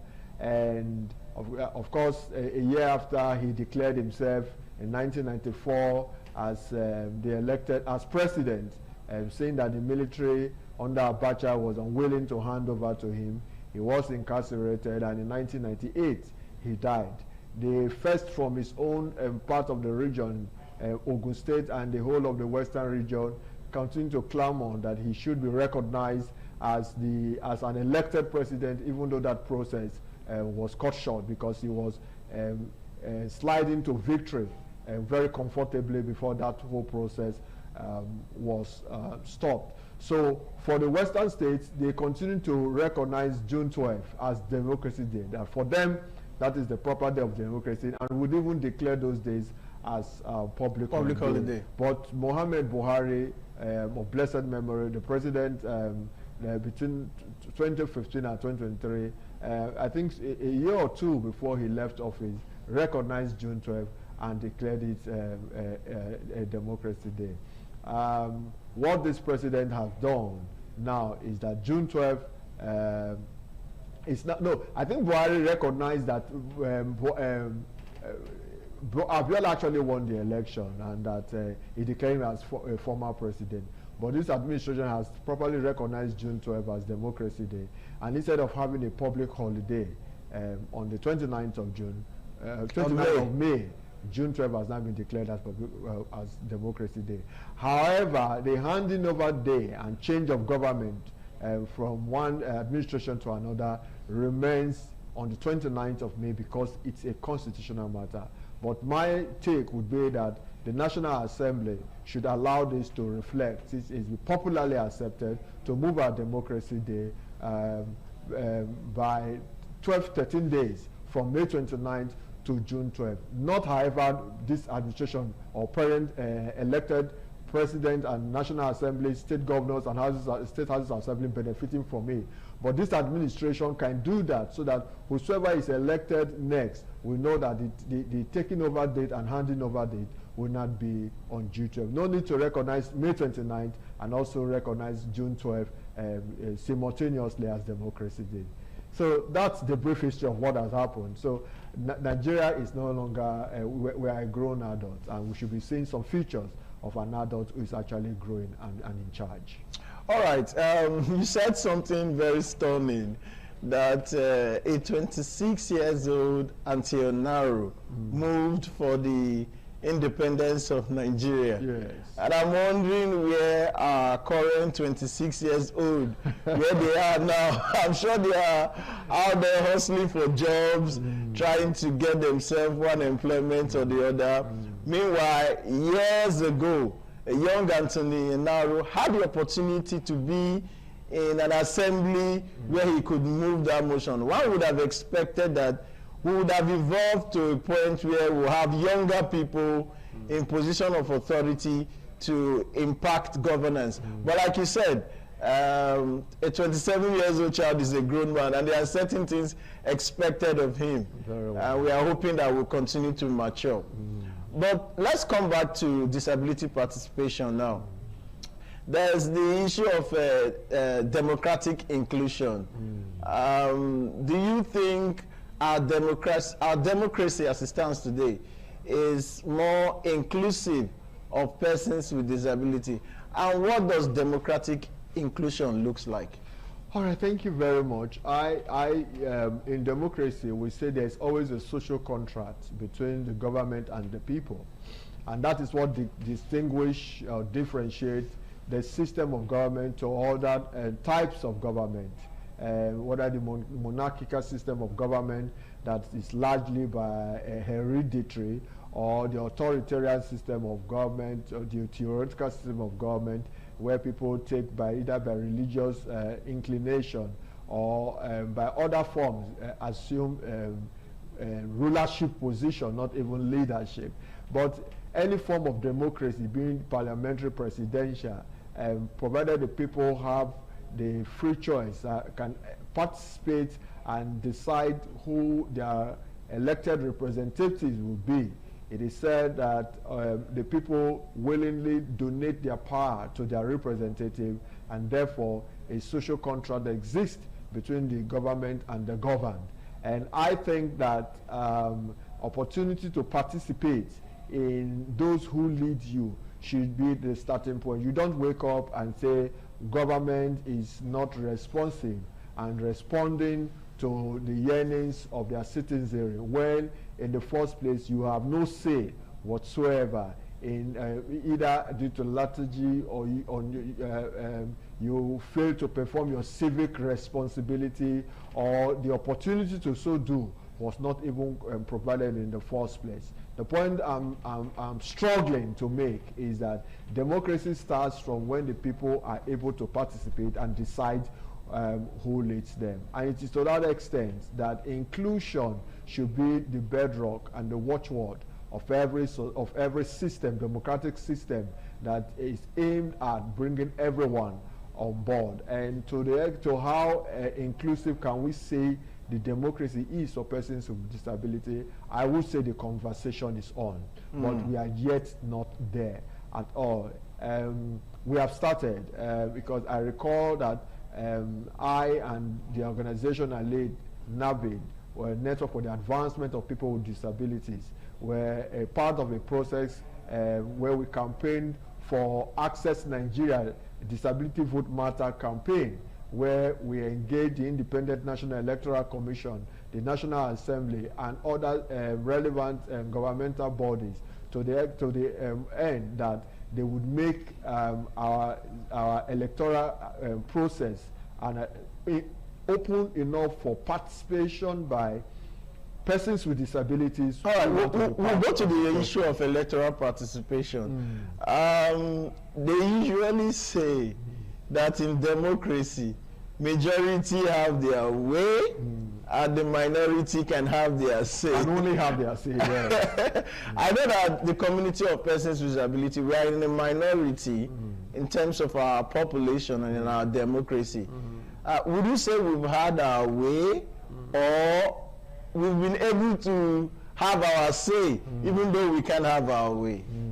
Well, I don't know how much you are in minority. It depends on what your calculations are. We are talking about over 35 million persons with disability in this country. And if we are able to harness that, everyone come together, I think the community of persons with disability as a constituency can sway election in any direction in this country if we properly harness. By what margin, what was the participation of the vote in the 2023 election between the candidate? We had a little over 25 million people participating in that election. And so I wouldn't really say that we have, as a constituency, that we are in the minority. Of course, if in any case, we say that we are the largest minority. That is how we like to brand ourselves. But of course, we know that we are not a political party, and so we belong everywhere. But the point will be that when it comes to advocacy for inclusion of this demography, the women group, for instance, and started long before, even the youth. Certain things were considered for the women and the youth group that we still yet do not have as a constituent. All right, we'll stay on that subject, but we'll go on a quick break now. When we come back, our conversation continue with the Executive Director, NABID, Melody Omosa. Let's go on a quick break, and we'll be right back. It's still Hitches and Voices on Independent Television and Radio. My name is Kingsley Okoje, and our subject for discuss today is democracy and disability participation. And before we went on that break, my guest disagreed with me that the community of persons with disability, we are not in the minority. Nigeria has a population of over 200 million, and it is estimated that the disability population in Nigeria is well over 30 million. So that is not a minority, or we'll call it the largest minority, like you said. Let's go to the issue of electoral participation. INEC at a time talked about inclusion. It was a big issue within our electoral conversation. But I recall in the last election, it seemed to me, my personal opinion, judging from what I heard from other persons with disability who were in the field, that INEC seemed to have relaxed in terms of their commitment to disability participation in the electoral process. Where I voted, for instance, there were no brave ballot guide, not just for me, for other persons with disability who were there. People complained that there were no instructional materials for the deaf. Elections were held in places where wheelchair could not access. So a lot of persons on wheelchair would rather stay at home rather than suffer themselves to go to a polling unit that is not accessible. So when it comes to participating in the electoral process, either as voters, let's even stay with voting. What's your take? Where are we on that? All right, thank you very much. Like I said, there was this campaign where we tried to deepen inclusion in our electoral process with INEC, and we very well believe that engaging was the way to go. So we did not only advocate, but we were actually on ground to prefer solution. That's where the Brave Ballot Guide you talked about was designed in the first place. First piloted in Osun State in 2018 gubernatorial election that held on the 18th of September 2018, and thereafter deployed nationally at the 2019 general election. One would have expected that there will be a progressive use and coverage in terms of distribution of the use of the Brave Ballot Guide. And Brave Ballot Guide is a system by which visually impaired and blind voters can access the ballot independently and be able to vote for candidates and parties of their choice. Like I mentioned, used nationally in 2019. After then, we continue to engage INEC to find out how we were progressing. Since then, in every election, we have always monitored. I have always been on the field to see the inclusion and the deployment of materials for the blind, the hearing impaired, even those with albinism, the provision of magnifying glasses for them to use. And what I see is that, like you noted, INEC the momentum seemed to have dropped. I wouldn't know what happened.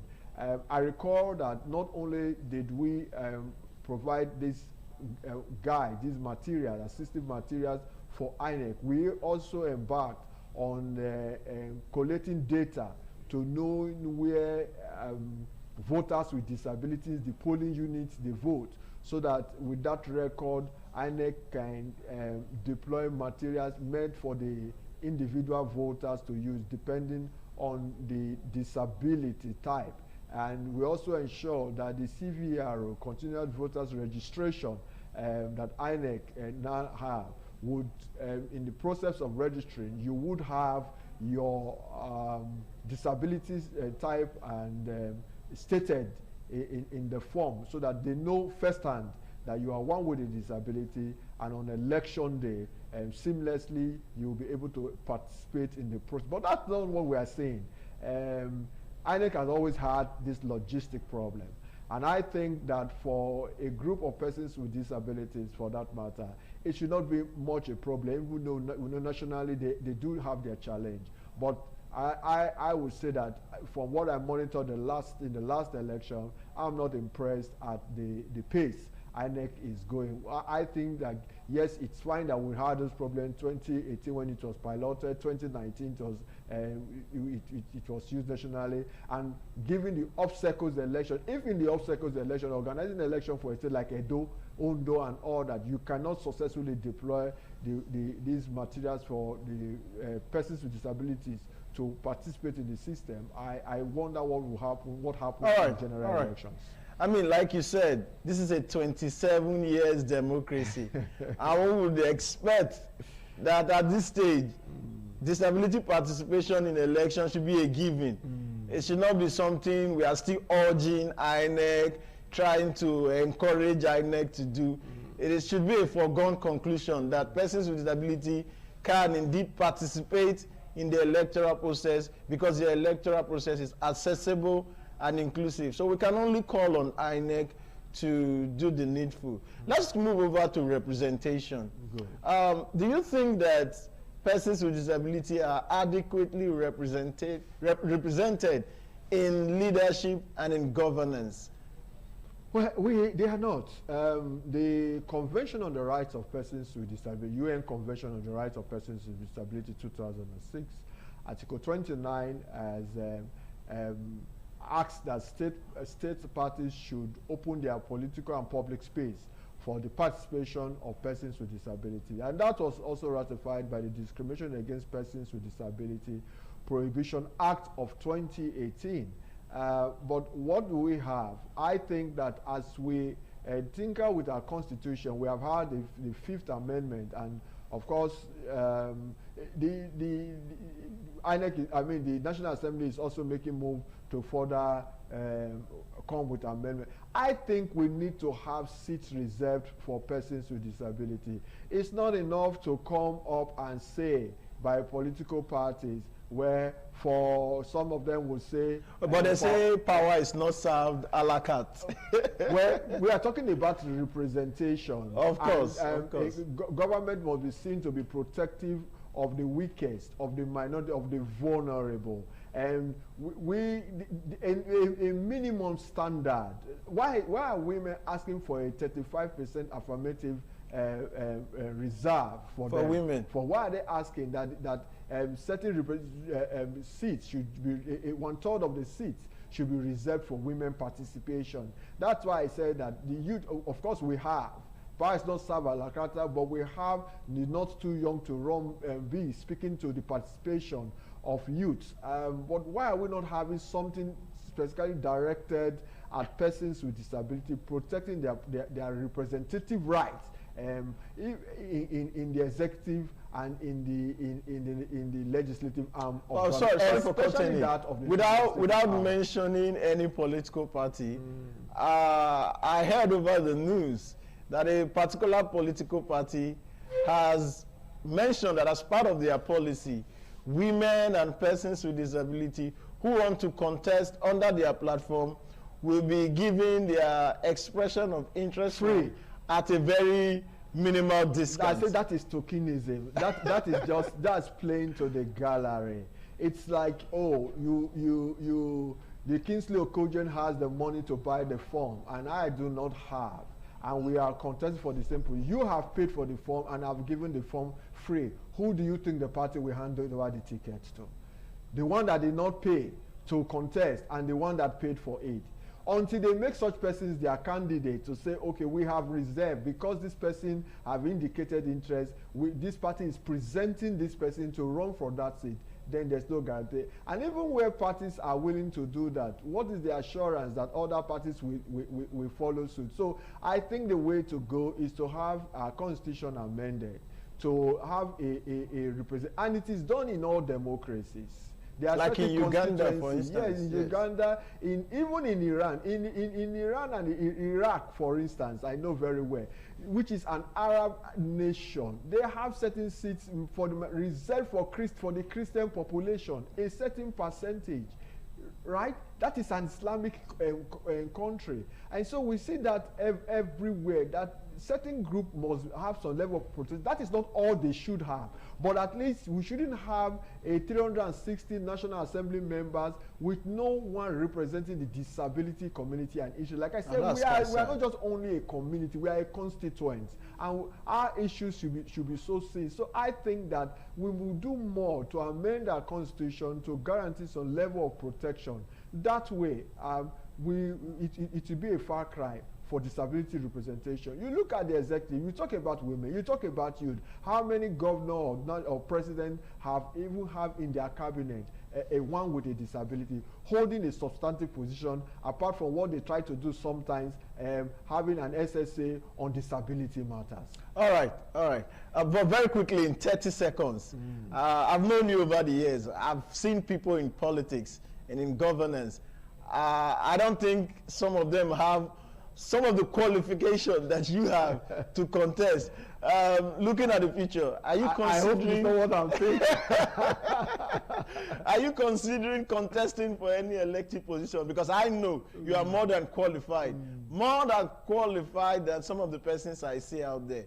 Would you consider that? Not for the moment. Yes. We'll see what the future holds. But because I'm preparing to be your campaign manager. Thank you so much for offering that.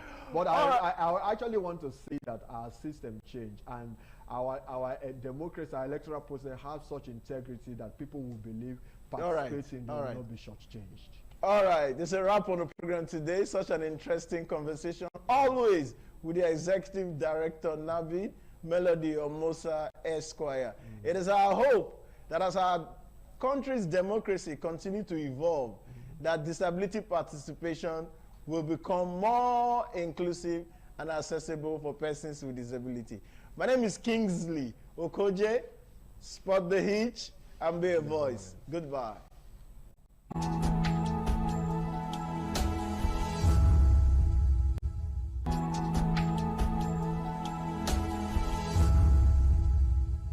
ITV, certainly the best.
ITV, certainly the best.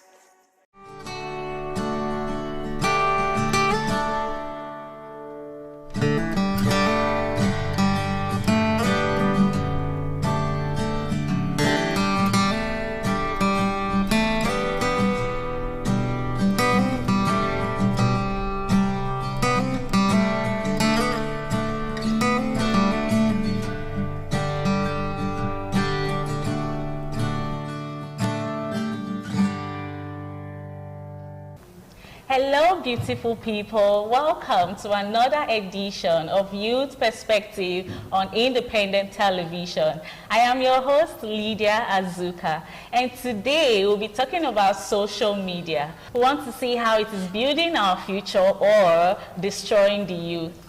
Now, to help us unpack this important topic, I have three amazing guests with me in the studio today. Good day, all. Good day. Please introduce yourself.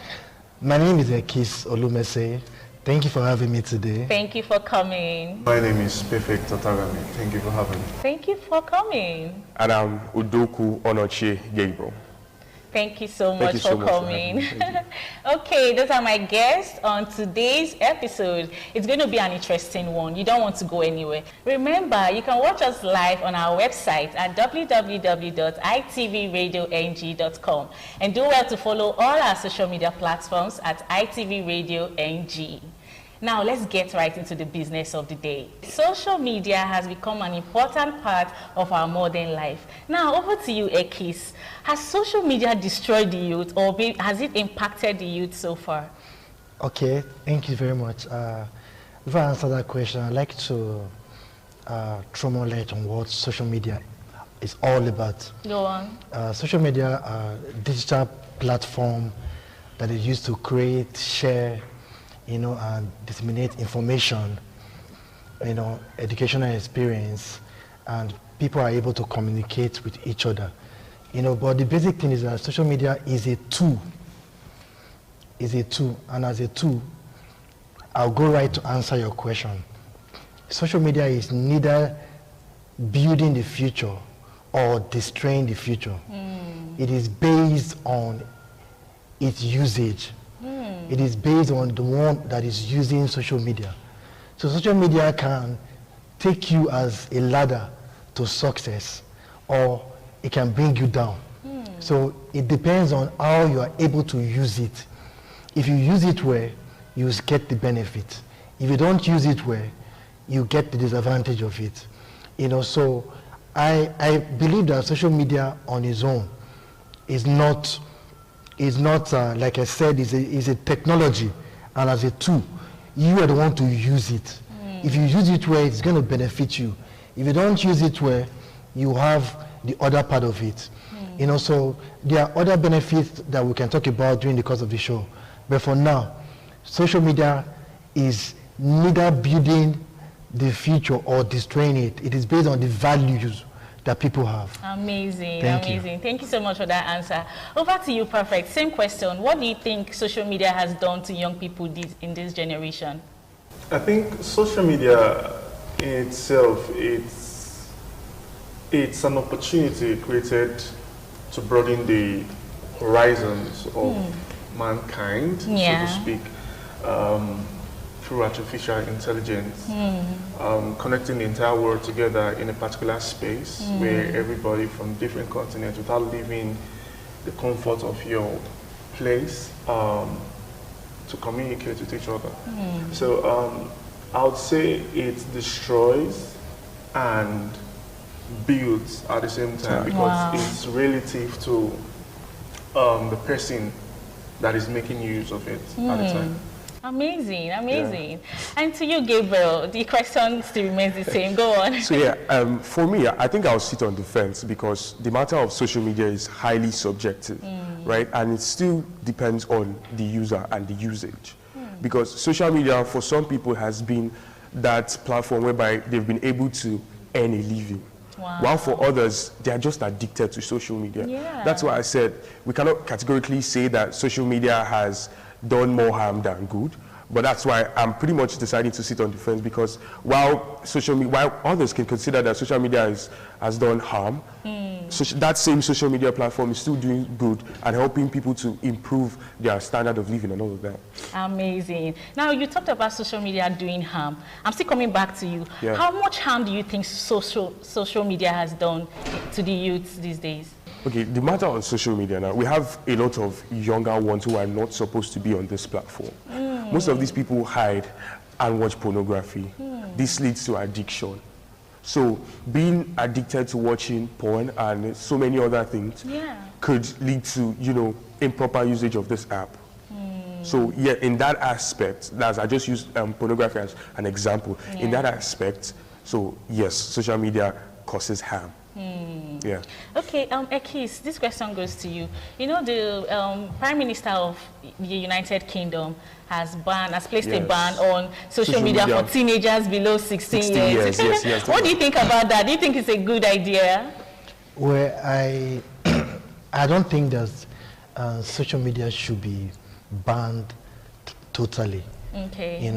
Because apart from the harm that you think it does, there are also benefits. So the most important thing should be proper management.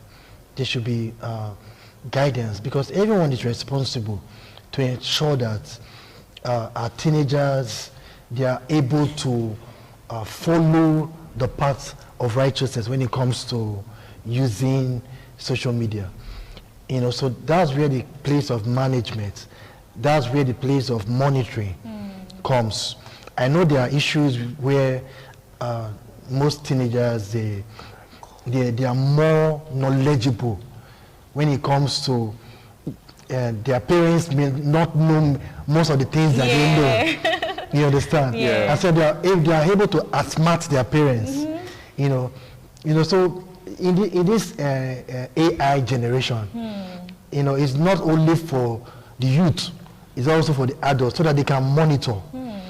In phones, there are this thing that you can put, what do you call it? Parental control. Parental control. You can control the screen time of your children. So they can be monitored, they can be checked, because there are also benefits. If you ban them totally, I don't think that is right. Okay. I think they should be given an opportunity and they should be monitored. Okay, perfect. Do you agree with him? Well, I think for this current generation, this Gen Z generation, that is very subjective to the child that is using the phone. Exactly. Because you now have highly intelligent children that are way more intelligent than their parents. So even if you employ this parental control, do this and do whatever you need to do as a guideline to keep them safe from whatever is killing them. Well, so to say, I would ascribe it as a relative responsible way of wasting your time. Because why? These children, they allow you to satisfy your responsibility, the urges of your responsibility as a parent. And when you're done with it, they still go through a back door. There's a back door in every social media. And most of these children already know that. Wow. If they're knowledgeable to use social media for themselves, they already know the back door that most parents don't know about. Wow. So I see it as more an aspect that can be used to culture them. What I mean is, instead of restricting these children, you can teach them to use the knowledge for something better. Okay, moving on. Gabriel, I want to ask you about social media influencers. Do you think they have a responsibility in like influencing young people now, like being role models to young people online?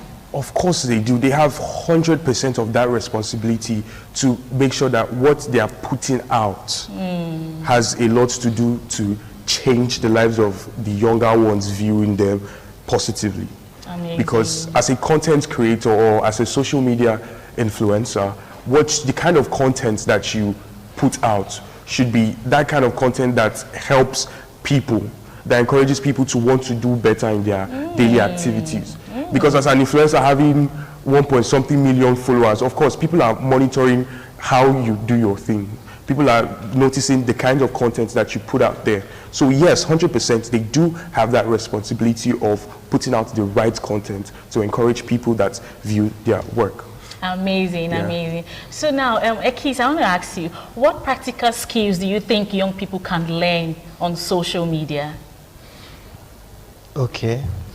Practical skills that young people can learn. You know, through the coming of artificial intelligence, a lot of persons have been able to learn, and they have been able to make use of it to become richer, in the sense that in their automated system, which you can learn and develop skills. You can use it to create videos, animation and all that, and pictures, you know, and you can see it on Facebook, on Twitter. So many persons are making money because of their creativity. You know, you can just develop a story and use AI to. There was one I was watching that has to do with Uzo and all that. Very interesting, and they have so many views. Now that particular youth is making a lot of money through the use of AI. Is making a lot of money, you know. So through social media, you can also become an entrepreneur. You know, you can use it to promote your business through religious activity. Social media has also benefited a lot of religious outfits. You know, there are churches that are there that nobody would have known. There's through social media. You know, and there are businesses that were promoted through social media. You know, and there are youths that are so talented that, okay, somebody like Jarvis, you know, she has a talent.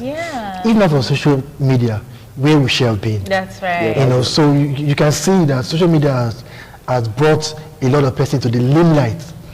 You know, so it depends, like I said initially, it depends on how you are able to put it to use. Amazing. And so that's what matters. Amazing. Perfect. Do you want to answer the question, what skills do you think young people can create through social media?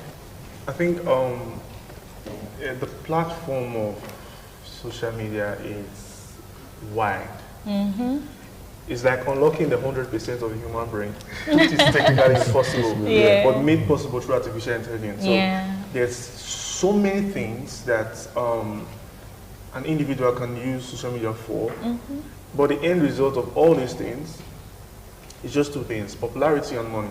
Amazing. So a child or an adult can either become an influencer. It can become a star. And you can't be a star if you are not using social media. Of course. That's true. And that's the reason why most artists that we had before are no longer visible, because the ones that are trending now are the ones that people, even smaller children, can see on social media. So yes, I think if I'm to start calling the different workforce that social media provides for humans, young people, it's going to be very wide. Amazing. Amazing. Gabriel, do you want to answer the question? A whole lot that you get to learn on social media. We look at likes of digital marketing, AI animation. You know, life now, you know, is being made easier for people to carry out tasks, and like I stated earlier on, you know, social media now has turned to that platform where people get to earn a living. So yes, I believe that there's a whole lot of things that people can learn, a whole lot of skills that people can learn using social media. Amazing, amazing. Well, it has been an exciting discussion so far. We'll go on a quick break. When we come back, more to unpack.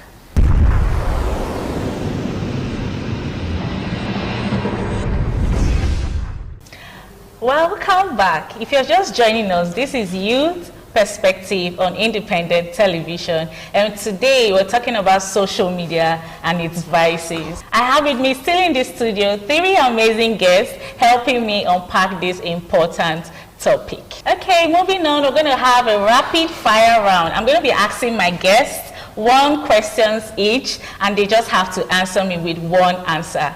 Are you ready, guys? Okay. Okay, let's go. So 1 word answer, yeah? Ekis, social media in 1 word. Social media is amazing. Awesome. Perfect. 1 word. Broad. Broad. Amazing. I love that. Gabriel, 1 word. Opportunity. Opportunity. That's amazing. Okay, another fire round. Biggest benefit of social media. 1 word, please. Success. Success. Amazing. Perfect. Finance. Finance. You don't say what you don't like that. Honestly. So I've been making emphasis on money making. So 1 word, Gabriel. Viral. Viral. I love it. Another rapid round. Biggest danger of social media. Cyberbullying. Cyberbullying. That's an amazing word. Perfect. I think defamation. Sorry? Defamation. Defamation. Defamation of character. Amazing. Gabriel? And addiction would be the word. Addiction. Wow. That's a big danger. Okay, so should teenagers have screen time limits? That's the question now. Ekis, should teenagers have screen time limits? Yes, they should. Perfect. Yes, a very big yes. A very big yes. Okay, can someone become successful without social media today? Can someone become successful without social media today? Ekis? I doubt. You doubt? Okay, perfect. 100%. 100%, okay. Wait, 100% yes or no? Yes. Yes, someone can become successful without social media today. Yes. Amazing. In this digital world? 100% yes. Okay, Gabriel, let's hear you. We're in a digital world now. Even churches are creating content. So, so no. Amazing answers. So as we wrap up, I would like you all to share a piece of advice to young people watching you today. Ekis. Thank you so much. Yeah. So every young person out there, social media can be used to attain the highest height of success. You know, so ensure that you use it, ensure that you have the right value. You know, so social media, remember, is a ladder to success and also a staircase to destruction. Amazing. The choice is yours. Wow, that's an amazing piece of advice. Perfect, let's hear you. Social media can be used positively, and it depends on you. So you have to check your character, check your personality, check your environment, and decide what you're using it for. I would advise that you use it positively, because whatever you do affects those around you, both immediate and external. Thank you so much for that advice. Gabriel? I'll try to keep my advice very short and impactful, right? Social media never forgets, right? So ensure that you use it for the right reasons, right? Look at apps like Twitter, that's X. They just never forget. The streets of Twitter never forget what you have done in the past. Use social media for the right reasons, and to my young ones out there, make sure to reduce your screen time. Thank you so much for that advice, and thank you all for coming on the show. Thank you very much. Well, viewers, you've heard it all, they've said it all. Social media can be impactful and it can be dangerous for you depending on how you use it. It has been Youth Perspective on Independent Television. Please do well to follow us on all our social media platforms at ITV Radio NG. And remember, you can watch us live at www.itvradio.ng.com. I am your host, Lydia Azuka, and until next time, bye for now. ITV, certainly the best.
Some days, there comes the Ugemobo Festival, which the Oba celebrates outside the palace gate.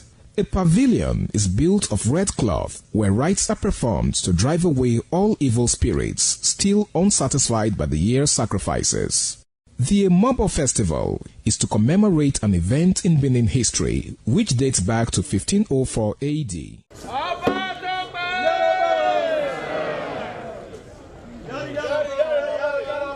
Yari yari, Oba Tope!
The Oba of Benin added a colorful mood to the year's celebration as he walks round the city center amidst cheers.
Thank you very much for joining us on the program, Healthy Living. What is the kidney? The kidney is an excretory organ in the body, which is for metabolism. Tuberculosis affects many organs in the body, but the common ones it usually affects is the lungs. Epilepsy is a neurological problem. Okay. It is an injury in the brain which causes someone to begin to convulse, to go into fits. It is curable, but the cure is a long-term thing. If you eat well and avoid those risk factors that will make your immunity to be down, then the risk of contracting tuberculosis will be reduced. If you're healthy, then you're wealthy.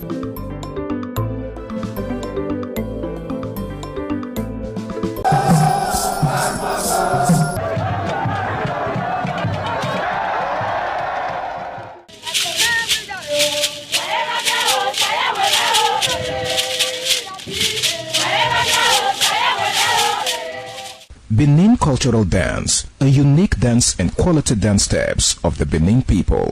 This dance is a vibrant mix of traditions, arts and beliefs, deeply rooted in the country's diverse ethnic groups and their rich history. The dance has artistic expressions depicting the people's history. Benin people have been famous for bronze and brass work, some of which is said to date back from the 13th century, especially ivory and wood carving.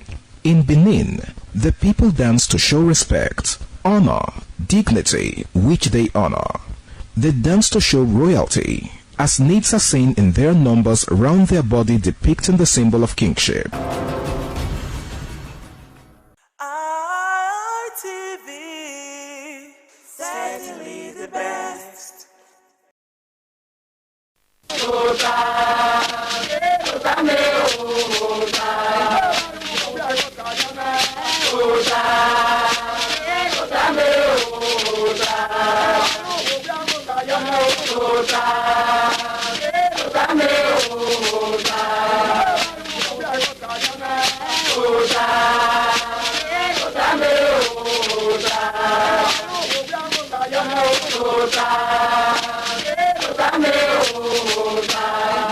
Waya bota now.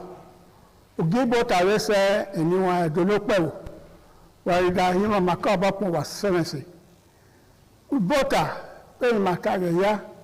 Ke ya ye na agbon eme gboma. Ke na awete uyo webo. Katikate uyo ma na do ni malelewe ni. E na ya maweto ha. Okuma mero. Okwa mo na gbon ro. We no sale bwa ya gbon e. Ma yinu kan ya fe bota nambe kenan le ma ye de bo we kan se de man de wo wi yin se ma yinu we kan na ya wi bude so we nia o ga de na ni wa ni ma gun aka o no ya gba we pe e haro wo gba o ge ugie ni arioba awe yoko ya sera ne Nigeria pe arowe ogba oye na 27 years oye na ne Nigeria army onye yoko awe Nigeria ya sare oba ni ma we ni ki maaro ena ya ma agwa kan ya na ogwa agwa ore ma lo tan pastor Calvary Enunamure iwie dunowo me wabe binege kai wabi tota wabi dayo ofun igbo saroba go yaro oba atokpe ise obede ma lo tan Victor Ebizugbe adona ayire wa haro pa ere boya wu wa ye wedo so na pe ni Jesu o ma ko ma na wu wa wu baba na o gota ma me ma gbo ka me ma ri gbe bo bi yoku no do ma ga mi ma ye mi lo bo oba atokpe ise me so abose nje no bi ero no ri edo ba yo ka o edo ya fe ke na le okagbe o ye o ya o tagun ya mejo to ya oba atokpe ise ni ma wu ma gba kan ni wa o ari egbo be ibi yoko re Nigeria ma ge kede do ade na ri egbe ibi yoko re Nigeria de la o da ni ma eni do lo wa no ro ma se de hiya i ogi ma rugo die ka ti ma rugo da iwi no re o to so re wo ni e lu ma iya lu ma yo de sia iwo na lo re wo ye ma yu no kan no bo woni wa ni a me ke na we o pe ha ro wo gba e kiri upo arogba iyokore ya do kon ya ro ya fe ami ani ro ya fe ma me ya alawo ma adowo vote adobi e wo la o to e osire we Nigeria na ya fe ma ye ma re o tenere pastor Calvary Enunamure wa ge ige otu aweso ige wo kebe igina dona na dobe pedi we ba kina yena ma yena domo wese edono obukan Domosa. Ikaka about gate where do not buy when carry gate was seen where what baby nigga carry and then no kind or carry over or table man or Nigeria. Ma ya gwaka Arabiomo or Monagangwa. If Neka setting also rabe web or one or more like we will van baba. And you are I become a Simon. So, man, I bow with a yari tota or you never be a big Aguali Minorivo. Amaika one or abo, I can talk for me. Upe a high rob ma no yonya ugie a imagina na yari be you be is so gary. Or mona be uponi on a way upe a high rob mam or Hana yena. It's all done. Yeah, blended. Also, our marry beer or look where a high rob man. Anna do me where or your word on it. A gear Anna do me where Upe a high rob man. Original in Maria Bay will be so gear where Magari setting Suenia. Anna Bay will be so gear where Sebona Nima. Magaye seti dolenia ni magaye gbekia owo kana omodo ona ga bo kana we ipede kesugie ame upe kesugie oyeje na ona yin omodo ne ke ba pa eni omo kan ori pase a enwo momo ise a enwo mo kan ise yen so awe mi oku oba adele hewe owo kana wane so kma no kan me mi manna ọmọ náà gbàgbọ́ pé ìhárọ̀ ọgbọ̀n àdè mẹ́má mi àlùkà ọ̀nà màá sọ pé èkì ẹ̀kọ́ yẹn nẹ̀ orí máa rí rí èmi máa jí èmi yé ẹ̀bá ẹni lọ́ọ̀gì bá sẹ̀ ẹ̀bá ẹ̀kọ́ ọ̀nà owó ègbé ọ̀sẹ̀ ẹ̀bá aláàrú yìí èkè ọ̀kàkà bọ̀rọ̀ ọba àtọ́pẹ́. iṣẹ́ ọ̀sàlóbà aláwọ̀ owó lẹ́ẹ̀dì máa rí àrí èkè. iṣẹ́ èrò rí náà àmì àwọn ẹgbẹ̀rún ó nì na la wo da e ma ni ala po ba ko be ye ko sun e be ye ko we na ya ma we se ye ni ma wa we he ma upo ni ma so ye wi ma o wa ni ma bo lo be na ya du ko e wo we oge ulima ko ke oge simu na ya pe be na awe o la pa he eyuna ewule be ewune ewu ya se ìwìn ọ̀rẹ́ òwázígó ìgò nà mìíràn àwà tí ẹwò rí ẹ àwà mọ́tò ẹ̀yìn àná nàìjíríà ọ̀yà ẹ̀wòyà ayádọ́ agẹ́ kìsẹ̀ òyà agẹ́ lórí máyèsì ó fi gbọ̀n ní màmí ọ̀pọ̀gbẹ̀nẹ̀ ẹ̀yìn màkìrì the whole world ọ̀pọ̀gbẹ̀ òtàgbọ̀n yà fẹ́rẹ́ ìmáyèsì àṣẹ máa wà lù ẹ ẹ̀wọ̀n èrè ìwé láti yẹyẹ máa mú yọ de ni amata lo ya adweni ya fera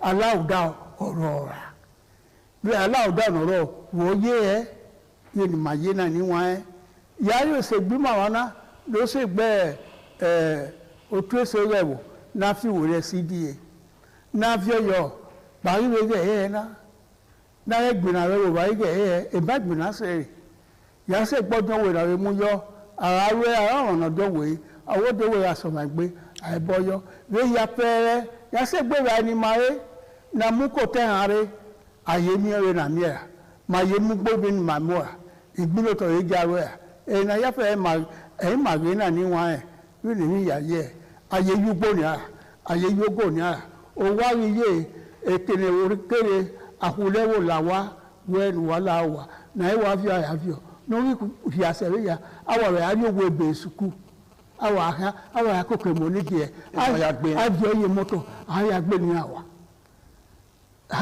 ìyà márùn-ún ní àrú àwọ̀ àmọ́ ni ìwò náà ìyàwó ìwò yàrá ìwò àríyàsẹ̀ awọ̀ náà mú rẹ̀ ní èmọ́ ni èso wùrú yòdọ̀ ìkíni máa yé nìkí náà ọ̀dà òpé àrọ̀ ọgbọ́n ní sójà gíṣẹ́ àríọ̀bá àdìmá ẹ̀yìn máa yé náà ẹ̀ máa náà ó lè máa rí ló kàn ẹ́ aláwọ̀dá àrọ̀ wa ọ̀tẹ́rẹ́ ìbísù gbẹ́zọ́ Victor wọ́n yẹ wọ́n ti wọ́n wọ́n mi ẹ̀ ọ̀dà a politician wẹ̀ Where over the wedding there, Upas enemy. Was I one of your good my hair?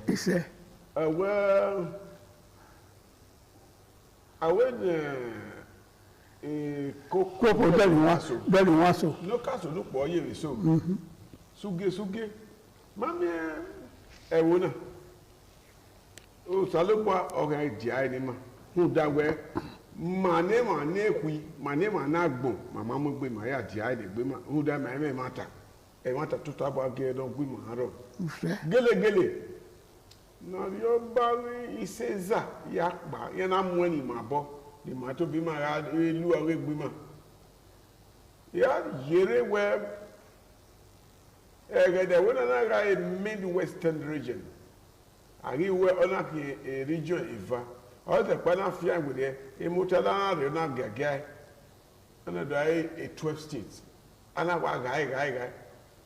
Ne ma ne hui ma ni wi ma ri o ge gbi ma mama e fi opa he says that o e gia sekere ma e na no state ma me na a democrat 27 years ikpi e haro ogbon right ihin onyangi mama e fi state opa mami what's the boda owo me gwa lori me no papa lọ́gẹ́ àwọn náà fi ẹ̀bà pẹ̀ ẹ̀dó anáfíà ìgbé náà fi ayé ìbá òtẹ́ ẹ̀dó south ìyẹn gbé àgbọ̀lẹ̀ estate ẹ̀dókò gọ́ọ̀mẹ̀ntì lọ́rí ìgbé ìṣẹ́ta wẹ̀ ẹ̀sì ti wà màmí gbọ́lẹ̀ lọ sí késùgé náà ti rí àmì gbọ́lẹ̀ àgbègbè ẹ̀yà ayé tìrìtìrì bí màá tẹ̀tí kùkù gbé ni màá mú díà ni màá máa náà fún ìmọ̀yà gbé náà ráyè náà fún ìrègbè gbé máa torí ọ̀nà ògbímọ́ dọ́ni ọmọgí wínímà ọmọgí ìgbà ẹ sọ bí àràtọ́ ní àbẹ ó padà tẹ dìkírì ó pẹ́ẹ́dẹ̀ wáyà tání èmi àgọ́lẹ̀ àwọn àpá ẹ̀mú ẹ̀yà ọ̀hán jọ máa gbọ̀n ní ẹ̀wà wẹ̀ ẹ̀yìn mọ̀ ẹ̀yà dòsí kiri mà iye náà. màní wí màá tó gbọ́n àwọn ọ̀rẹ́ gbímà màmá mi ò tí ó yẹ ọwọ́ ẹ̀ o làwọn gbìmàkú òní òkùnkùn gbé ni màmá wẹ̀ sọ́wọ́ ẹ̀ bọ́ kpana n'ọ̀pá ìṣẹ́gun ògbólógbà n'ọ̀fúnregàrí àdìsẹ́lẹ́fà ìdọ́kẹ́ náà fún magbére ọba àtọ́pẹ́. ẹnuwa ẹ wọ́dà ẹ̀ ní màtá aláwùdá ọ̀rọ̀ rà ó ní màgùn akànnà gbàá yá mi aláwùdá ẹ gbàá yá mi àfiwòye ẹ nàá rí ẹni má ẹ má ní ní abò yàfẹ́ gbòdé ìwé náà ó lápá yìí àwẹ pòlìsì bòye ní àfẹ́ wúyọ àwẹ nínú àwẹ tó ṣẹlẹ̀ bò àfihàn ayọ̀ ayíyí àwa náà bòye ẹ̀ náà níwọ̀n ẹ̀ nga wa dọ̀lẹ̀ yìí àwa mẹ ọ̀kárí ọba ọ̀rẹ́ wò àwa awẹ ìwò náà lòwẹ́ wò yìí náà yà yé ẹ ọwọ́gbọ́n yà wà nù àwa dọ̀lẹ̀ yìí àwa àsùpò púpọ̀ ní náà ẹ̀mí àwa àsù eréwé nàti eréwé àwa àsù ẹ àwẹ òkè òwúrọ̀ ẹ̀wọ̀n náà ètè yé èyàn ni yà fẹ́ ìyà nyà ẹ̀ rẹ̀ abótósè rẹ̀ wò ìyà mọ̀ ẹsẹ̀ rẹ̀. Bogije na uhameroe useroe nikire bawehe na miewe emina na ya pego fiwuri o saloba pa ma tuti e mo ma tuti saloba so pa ma reguge uwe owo saloba a reguge eniare yoruma ni maru e ro padele yo abi Nigeria o dele yo ra le ni ma no na ma ya na dele yo o teme pastor domosa ọwọ́ mọ́ àlànà gbé ọba rẹ̀ labúdéwò ọ̀rẹ́ ọ̀pá màmá ẹ̀rí wọn nìyí ǹda gọ́ọ̀mẹ̀tì ní ma yìí ayò yà ni dọ́ọ̀ ẹ̀rí náà nùrà ẹ̀ ọmọ náà labúdéwò gbé àdùdé ni ọ̀nà ìlabúdéwò ayò yà ni ẹ̀ gọ́ọ̀mẹ̀tì ma yìí na bàbá máa ní ẹ̀rí sọ́gíà òjà yà jà náà ma wọ́n má gbọ́ àwù ayò yà nù. Yes.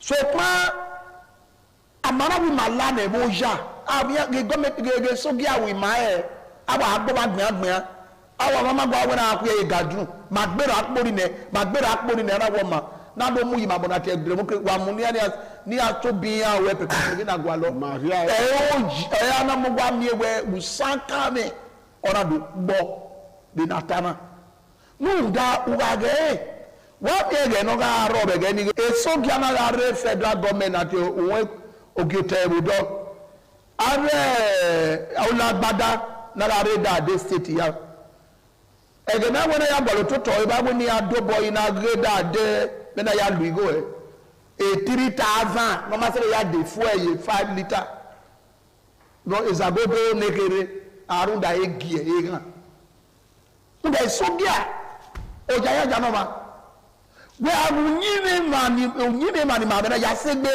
de ege sogia no baba emi ya igba no dado gwa ogwa eyegbe ogwa anyinyi mo so kwa aya mi na we omo rarira omo na doji omo na musaka me ayi mi no ta ore ya we no ri owe obi abu no ri owe na ozo omo no ke afi omo no say ba kept view aba eni audio ligi yala o ma mi o ya owo mo ala ni na boewude na gbe aboewude o la bude okay na iyo ja na o ja no ro ege sogia so pa je ya mi ma mo ja ni ara wo ma gba boewude egbe na we ligi ina ya swena o amuli no ro te wi mana usaka ni ro te wi mana the democracy na oto agbe ya wadoge no gege na ya democracy na upe arobogban ke ba panu wege be na o fi boye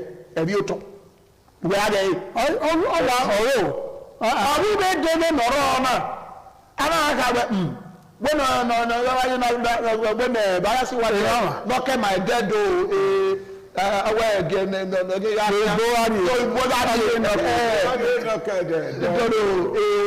oyibo paria ona do kede do bi kede do ba de yira we say petrol yere era mu fe e ma no rai na wa je na o wa mu go no so ya dole do na yi o wa mu ko mo de Nigeria o ga wa to le do na pa o do emu ko bia e wo na gwa lo ma mi e go wi se ga gbada egbe no tele bi gbe jora ana we me mani ade ni edo kie o carry oba ofie ni wa ya fie ana do carry oba e ba ni kolo lokman ati corruption ona do ri ama we ki so giani no uda mama mi ala go da ropa no ro keye ni ade wo mama koko ayobo keke na ye ga gbo magba ne ni ya ma eni ya use mu dia kere ona so ade to e le ne pize o ma se 5000 wa mu go kere mo bo emiliki ima ya nwi da re ni o na wa gbona kesko e ko re wa to miliki 10 kobo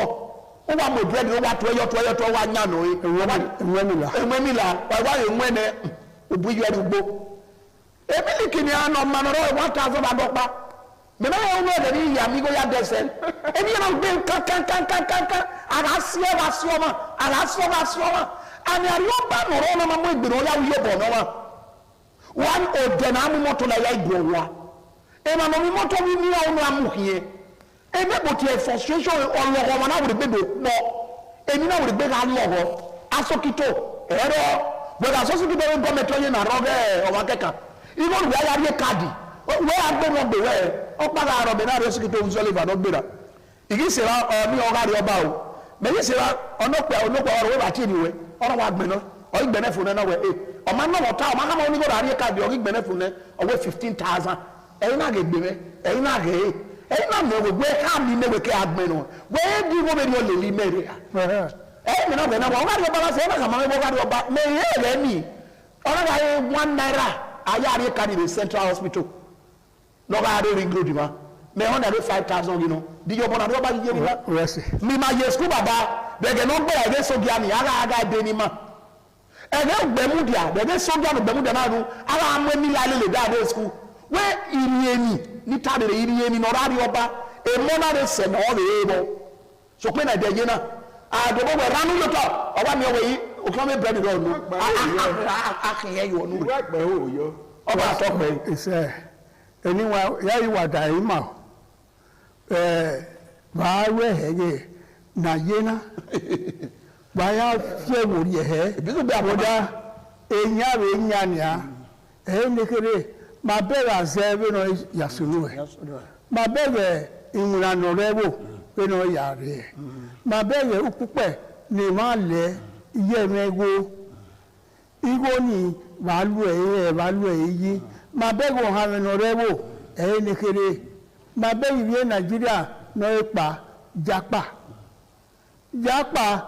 este japa no give japa donya emi ni japa enu dada yena otogbe eyere yapa iya ni we pa ma be won oyibiri owulo yode nda Nigeria no lato atopa ni wulo na gbewa ibi ma ya ri oye ni ya fe popo wa no ewo ni gba oye Nigeria obiyan obuwa oye baya dole yiye enara oye remuva wa ma egere ya sunni bene edoye ni a daga we gene be nupo no ki ma eni wo na amuyoko oni ma ye lo ni a eye no ipe weva ni wa re oye ipe yan 7,000 5,000 no ma ye lo ni sopa be na idele wo ye baya we ya are mewe wa so tawe alauda agwalo alauda na agwalo na si yeke nda na iye na wa mi ono no ma ni o se ti yobo mu ni ai gwale na ni ana se koto Nigeria iye o podegbe wedowana ewo eyan ewo ile wa ile ri ewo do tagbon ma le ri elu yan mi wa kegbe ni le lewe wo yan wi ale die do yan asedo yan mai mi wa ya wina mai mi wa ya gbogbo mai mi wa ya we mai mu ayire ma bo je ebe do na o to se we wo ya ni ma e matuti na ni yiro ya se gbe governor ya se ya fe na ya fe ma gwalo to na ya do ugere 27 na haro ogma na yiri egbe obe soja ima ehun se dere we ni ma ebo ewe na do boy mu lo tedo aye ke na we mu la o ma fa o ma okene ola erewe ara ya ola wola we mi ya la ni ya awiyala ekene ya mu la aya mu luwa aya mu ekene ya mu na onyo ta ni no na ya ni won ta bizugbe iwe bo wa de you look at baba so abona de by ma ya na fi we de gare dagbe ma ya do te won pa owo karaha ogbo ko yo ibu no bi ye ibu ere ma me ke ma yi na de wa gbe ma na awa gbe na so abona de logo ma mu ma gba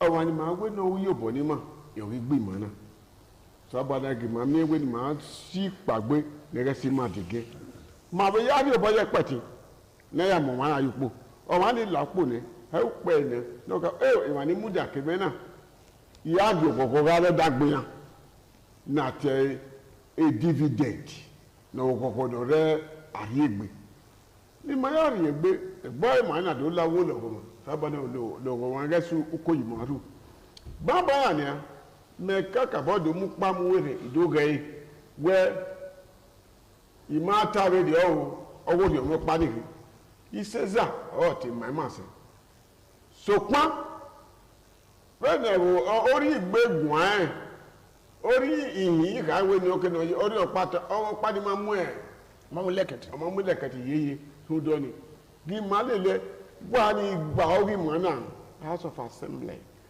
House of Senate, House of Representatives, the President, the Governor ya we ma ni wa gba oge wa ra gba ora mu haya ma na gbon ma na gbon ni awulo o ha me gbe do wa do we no be se ti be mu gbo no yo boy wi na ma ya gba ko ibode agbeso wa amoso amoye imu awuna do zigo yo na ya fan eri ma gwa ka hu de bi na ge uhi udome ore na ya du begene ariaba ọ̀rẹ́ yìí kò yá sẹ́ àní ìmọ̀ àwùpẹ́ ẹ̀hárọ̀ ọgbọ́n nígbèrà àlùwà náà gẹ́gẹ́ ọ̀kẹ́ yìí rọ̀ máa yẹ tutù àwẹ̀ òtún àrẹ bí Nàìjíríà ní a fi wò rí ẹ ní a fi yóò kú gbé wẹ aláọ̀dá ọ̀rọ̀ ọ̀tẹ̀ ìṣẹ̀lẹ̀ náà dé ǹda yẹn nígbèrà àbí yẹ èmọ̀ ìlówó ebè àádọ́ gbogbo yẹn náà yẹn rí ìbáyé yẹn àrí stadium yẹn àrí ẹ̀yà àrí mìíràn pa yẹn àrí yé wíwó náà yé náà níwọ̀n ẹ̀ wàá ṣe Nàìjíríà rí ilé petrol wàá mú ẹ rí àyíṣẹ́ tí ì ṣàmùdẹ́ àyíṣẹ́ tí ì yúgbó àyíṣẹ́ tí ì yógò èyí ni bó ṣàfẹ́ wà ẹ má máa náà tútì ẹ àrí ọba yàfẹ́ máa pọ̀ mọ́ sàrọ́bà yẹ̀dẹ̀ náà náà lórí ìmọ̀ ẹ̀ṣọ́ ìmọ̀ gbémára lọ sàrọ́bà jẹ gbéra ya nìkún ní rẹ hospital ní kìnnà kìnnà náà lọ́dọ̀ ló wà ní gbémára níkà náà gbéra wa sàrọ́bà jẹ gbéra wa yàfẹ́ ẹ má náà mú gíbo tàwọn ẹ̀dẹ̀ nínú ayétọ́ maya ka uge na dona sàrọ́bà de ba maya fẹ́ ọba àtọ́pẹ́ ìṣẹ́.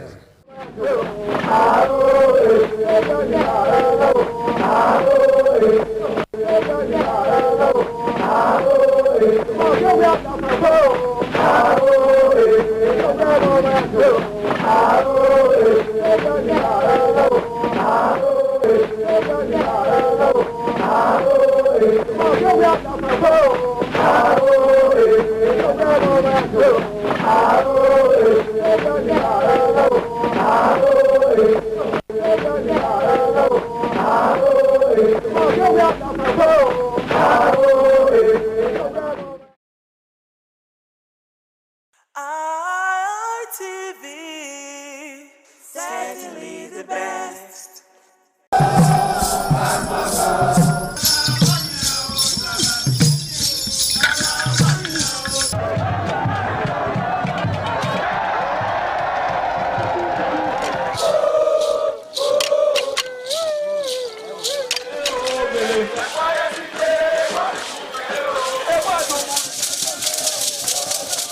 This is Aqua Game, a popular game in Africa played by our ancestors to entertain themselves after each day of farming.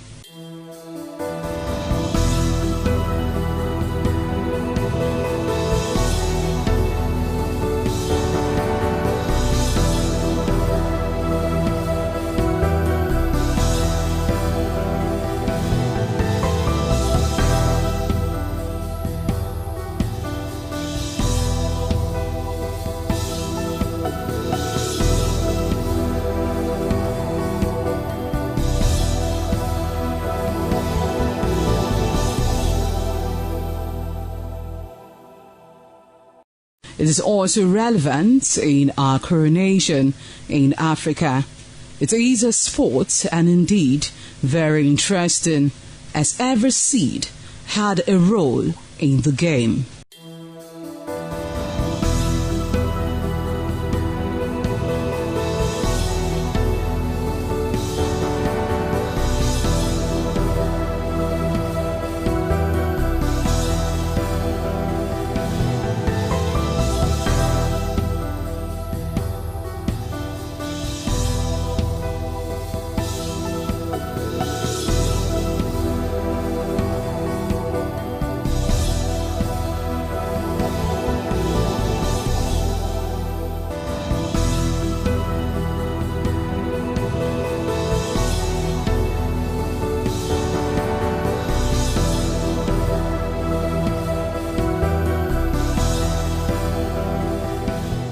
Playtime is 45 minutes per set. There is no age limit as long as you can spin Aqua Seed. Ayo or Aqua Game, known as the game of intellectual. This game requires a lot of mathematical skills. Aqua Game is played with carved wooden box containing 12 holes.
It's always an exciting time to have you join us on the program Heritage with yours sincerely, Oloije Oikohai. Getting you closer to your custom and tradition is what we know how to do best. Yes, letting you know about individual tradition, letting you also know that it's always good for us to associate ourselves with our tradition. Now, talking about tradition, today we will be taking a ride down to Enugu State to go see Obolo Masquerade Dance. I tell you, if you are not energetic enough to dance this, I tell you, you ought to just, leave it down for the professionals. So let's go over to Enugu State to go see the wonderful and colorful display of Obolo Masquerade Dance.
This is Obolo for masquerade dance that originated in Udenu local government area of Enugu State, Nigeria. The masquerade dance is rooted in the Igbo culture and it is prominent in the cultural spectacle and designed to enforce community morality and provide aesthetic entertainment and celebrate icon.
ke fana mo ga se ke ni mo trasa me ne magro ga se ne mo ga mo trasa ga se le ke to fi da mo ga da gbagro da se ko kwa le so kwa le bo ku le o le gbe me ko ju ke mo sko ba be su ke ko furu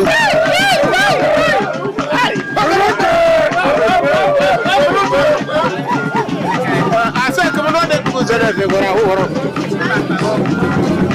bagona ta ba se ke mo to de buru na be chi ma be chi mo na ga na le to be ya boro ko bo se ba ke ba so ko su ko kana se no group ba ke ba ka le de bo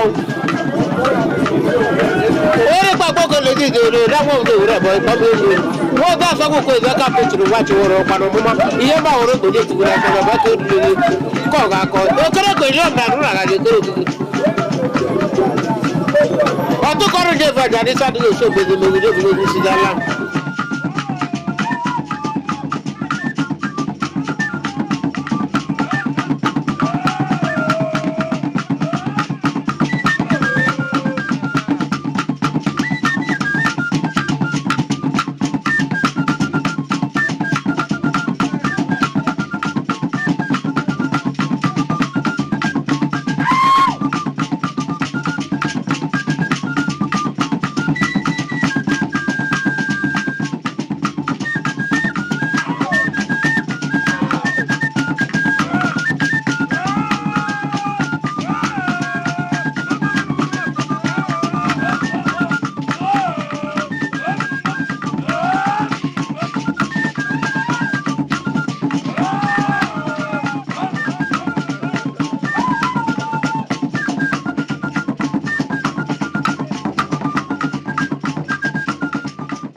This masquerade dance is performed for several core spiritual, social, and cultural reasons, such as Omadi, which are seen as sacred pageants, arriving briefly from the spirit world. They are believed to be reincarnated spirits of ancestors, returning to interact with and bless the living. In Obolo Ofo community, these masquerades steps in to maintain social order and discipline during festivals and public gatherings.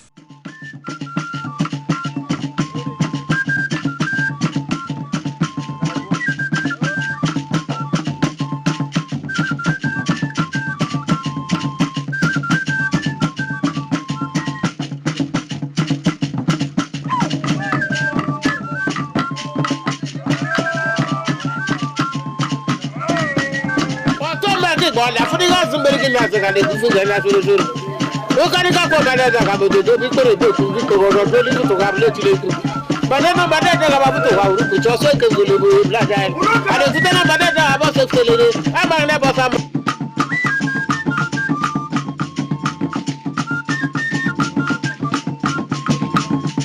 Utilize la rendere lo to ru la lo para ko lo to ro ba lo to ko di me de agara pa mo le ko ko na su mo gugu na bo so dira kata ku ri meje do ko le de de ga ta na ma ga so ya ta su di gugu la le na de be granda gugu ko ja na ma ko be mo na na ka o ka ta de ja ta ku na fu mo fu bi ga na de nya o fu bi na do e mo ko bi bra bra o fu bi ni ka le to ba le ka ga de wo so ko ni eti le so da mo ma ba wa so wa na no ma za de mi na za lo ko na bi ko de ko mo na za za ka ko ni mo ko lo so sa de ma na le gure ma ma de le gure za ma ni wa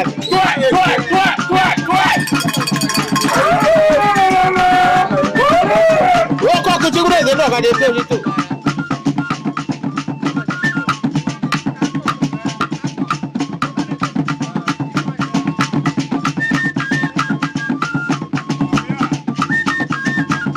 sa bula na ko ko suro ko ra be bi ko la de ko se no bare na wa ba wa so wa la pa ti le me ko mi go me ko fi ko mo ko tara tara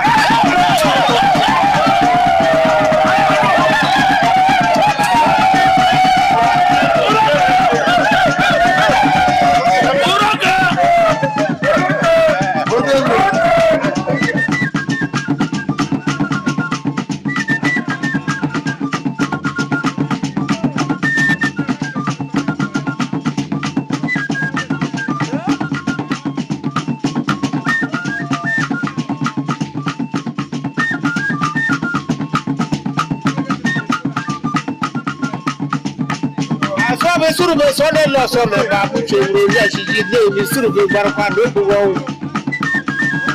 o kere ba ta pa pa pro o ga bo si ko ta ji to do we go be ta pa so me ka ku be cho ga ne ba ni ro i jere fi man no re ko go wa ko go e ti le so na be wa ku na ba ni do bi da pa ka le da pa to ko bi ko na be pa be so ko na je bi ko ti gri ke ro go ba o de so go le la ba sha da wa ti gri le be za sa ro ere ese ma mo gbe mo ka dro ba obe mo ka be te do gbe ya na pare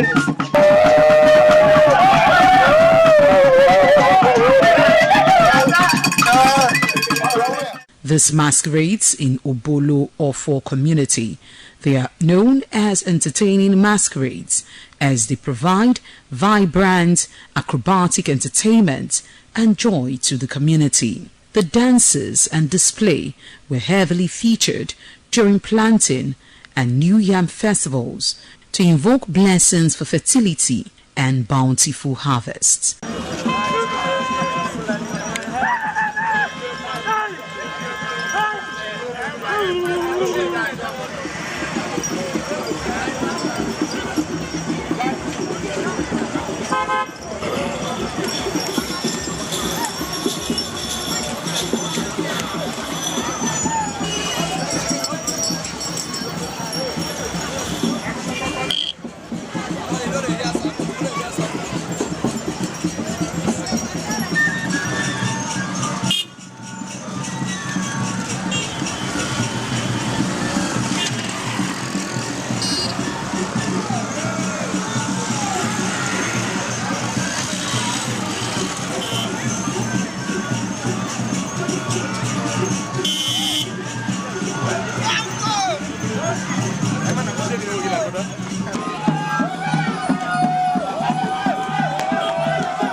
Consulta, mas eu vou ter consulta.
Kamedi jate alesisi oga bego gbogbo togo me nare di simbe gbogbo na darasa to be silegi mo papa gbogbo ri ni o de wa boda bota e ke pecho wa ti oro pa no mo ma ye ma oro gbodo ti na to no be ko e sero ga gbogbo ko wo ko tra wo taburo ko so wa no to sa no di de ti wo be dan agbadu ko de gbogbo ka mo gbogbo tira kokoro Asude de no ki wure do ko de nu de gun esi. Esi si no hu de dada. O tun mo do ga sere baba.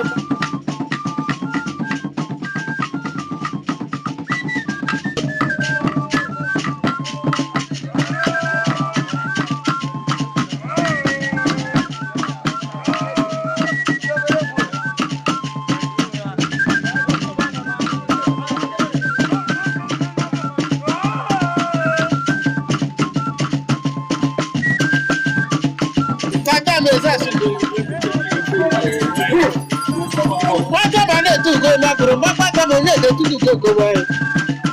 Wata ma go na go no da lo ga go na fu ma bo do ga na fu ya ma. So aga na wa ble tu le wa ga ble.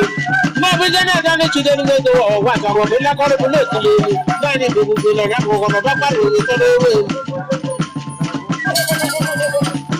E tu le so na mo wa na ba ba.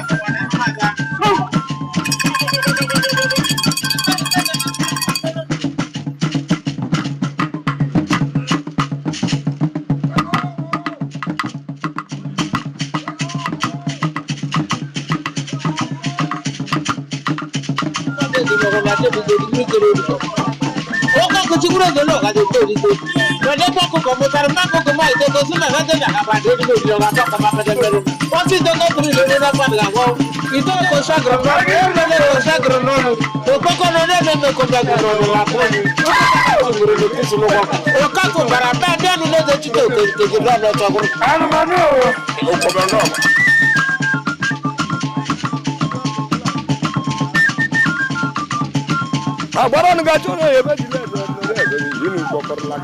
Haka maka me fuga bere no jina la bere te fresh na bere bube. No ma go go po wa mo bia la ro ngure.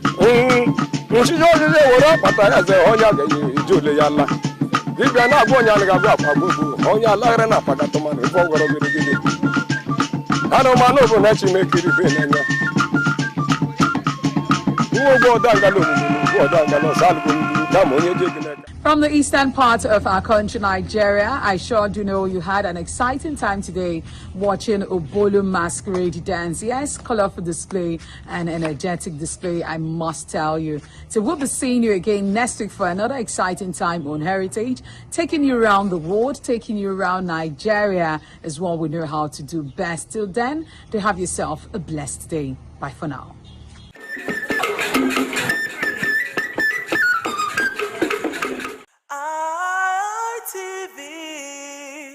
Certainly the best.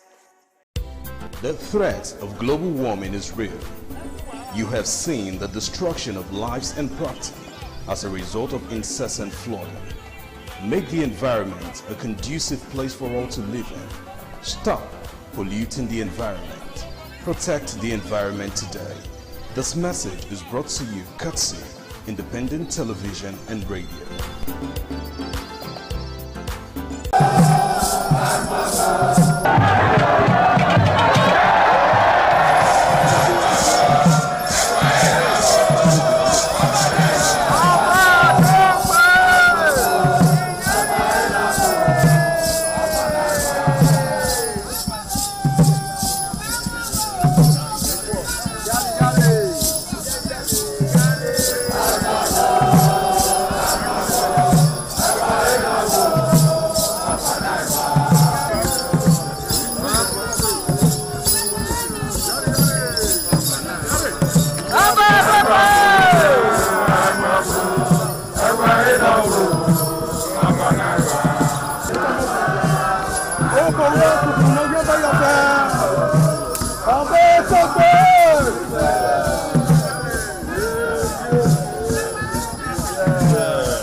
ITV, certainly the best.